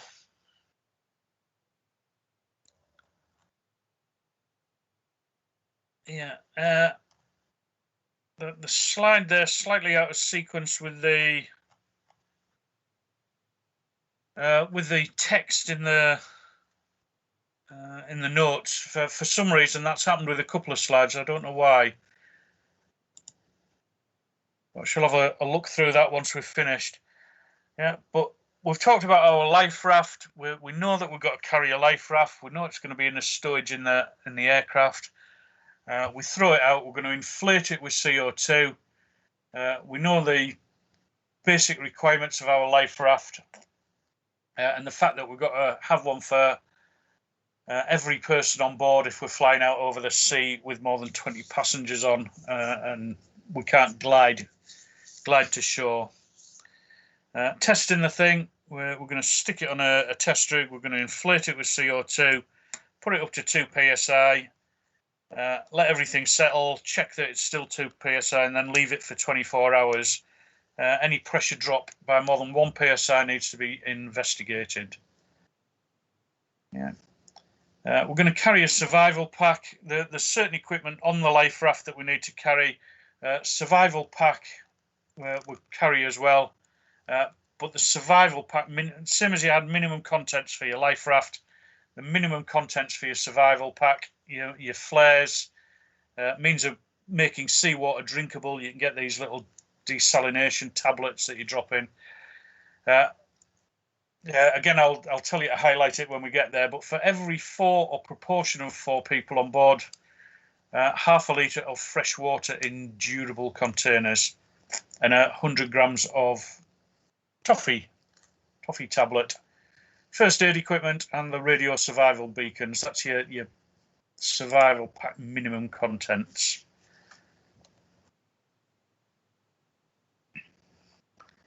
Life jackets. Again, a life jacket must be provided for each person on board, and that life jacket must be equipped with a whistle and a light. Kids under 3, they don't have the requirement for a whistle, which is a bit unfair. I love this picture. Can you spot the deliberate mistake?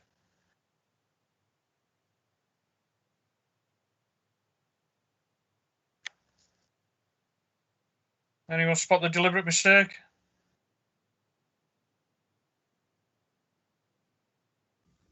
Wearing it upside down. Looks like a little daffodil.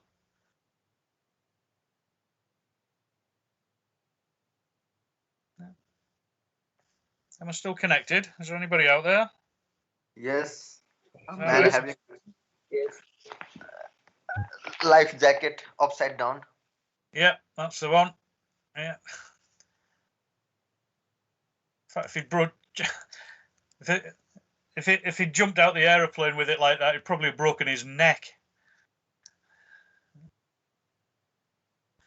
Right, yeah, life jacket.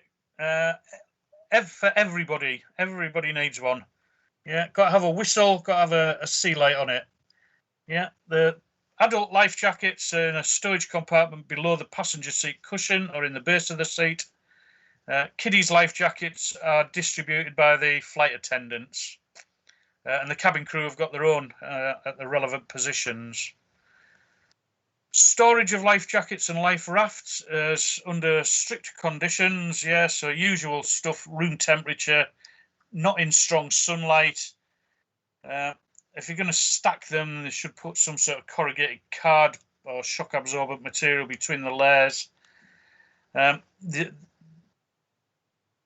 we're going to stow them, if you stick a highlighter from no more than 10 life jackets on top of each other, no more than 3 life rafts on top of each other. Yeah, so where they're being stored, we've got to be very careful that we don't overcompress them and create damage. So you're limited to the amount you can pile up. Wrapping them up, as I say, is pretty much a specialist thing, but when you do it, just make sure that they're completely deflated. Detachable components stored separately, blanks fitted, dust with a bit of French chalk. Have you come across French chalk? That's just like really fine talcum powder. And then stick a label on them, type, serial number, when it was tested, when it was last overhauled, and when it's next due overhaul. Storage period for your life jackets, life rafts is 6 months. And after that, yeah, open it up and inspect it again before you store it again. Or if you're going to put it on an aircraft, then it's got to be inspected and tested. Life jackets, life rafts not packed ready for use on an aircraft that are stored for more than 10 days since the last test must be tested again before being put into operational use. Yeah, so if you've not packed them up, if you've just done a test on them, not packed them up, before you pack them up ready for fitting on an aircraft, you've got to, if it's over 10 days, then you've got to retest them. Yeah, so your life jacket, yeah, just a little CO2 canister. You hear it every briefing that you get when you go flying.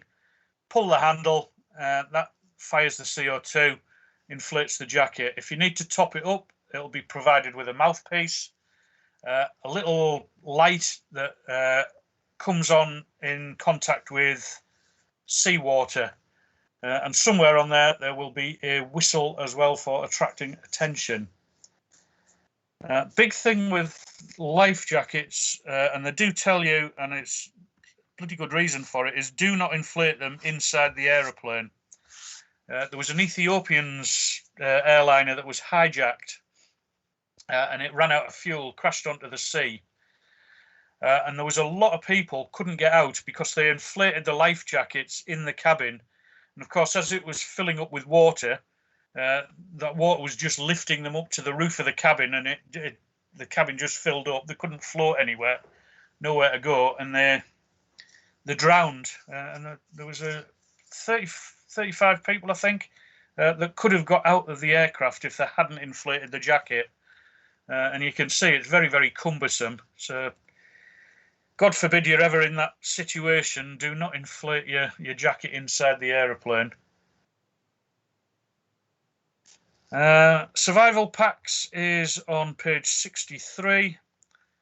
Yeah, and the cap again telling us that the items for the survival packs of passengers after they've been evacuated must be stored in a separate container. Passengers and crew may have to survive until rescued in environments such as the desert, the Arctic, or the jungle, so that the contents of the pack will vary over depending on what route the aircraft's flying. Yeah, but the minimum contents, each life raft must contain your means of maintaining buoyancy, sea anchor, lifelines, means of propulsion, means of protecting the occupants, waterproof torch, distress signals, marine distress signals, and a means of making seawater drinkable. Yeah, then carries on for your survival pack, the minimum required for your survival pack, your toffee tablets that we talked about to give you energy, and then half a litre of fresh water in durable containers.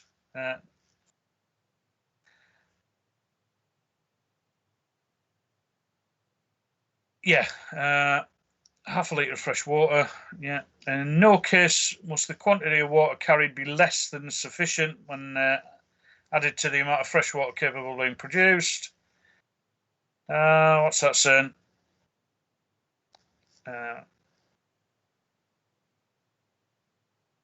When it's not practical to carry the amount of water specified, yeah, then you can carry a quantity of water as is reasonably practical. Normally, the water comes in little sort of reinforced foil pouches, and that forms part of the survival pack. But obviously, you're limited to the amount of water that you can carry. Yeah.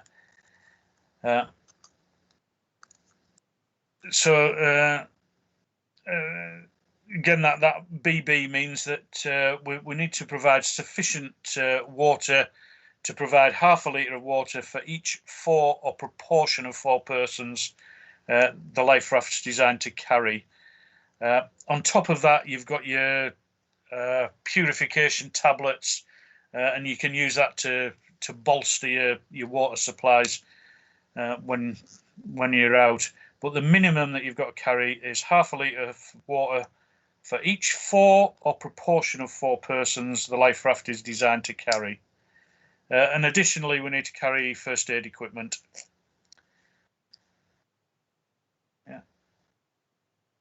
Yeah. Survival packs, yeah, vary in size from aircraft to aircraft. It's got to be robust, portable, easy access. Just tells us what a typical survival pack is. Static line with a clip hook for attaching the pack to the life raft. Yeah, and then it's reinforced so we're not going to lose it very easily, but we can get to it when we need to. Servicing of it, yeah, just open and inspect everything, make sure it's all current, make sure it's all there. Controlled items such as water and food need to be replaced when they're out of date. Pyrotechnics, because you've got flares in there, so we need to watch for that one. And survival packs are, again, it's going to be a trained, authorised person that is packing the survival packs. First aid kits, yeah, just carry the suitable equipment in a first aid kit. It says may be carried out by the airfield medical staff or a good quality chemist. bandages, any life items, drugs that might be in there need to be replaced. Check your other bits, your scissors and what have you for corrosion. Replace any defective items. Yeah. Stick a label on the first aid kit to say when it was inspected, and then the kit's sealed up, yeah, and returned to its storage on the aircraft. It says first aid equipment is not an approved item, so no approval certificate is required for your first aid kits. So you could go down to a good quality chemist, as it says, or your airfield medics, and they can inspect and recommend stuff to put into your first aid kit. And that was our safety equipment: the life rafts, life jackets, and survival packs. Has anybody got any questions on those?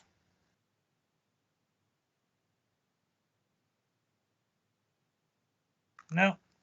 Well, in that case, guys, I'm going to call it a day there, and we will pick up on the rest of it tomorrow. Yeah, and again, it'll be a nice steady plod through tomorrow. Cabin furnishings, there's not a huge amount to it. The bits that I recognise, I've told you to highlight, so hopefully that'll stand us in good stead. What have I got? I'll dig out some questions. I'll get them out to you. And I've got I think it's about 70 question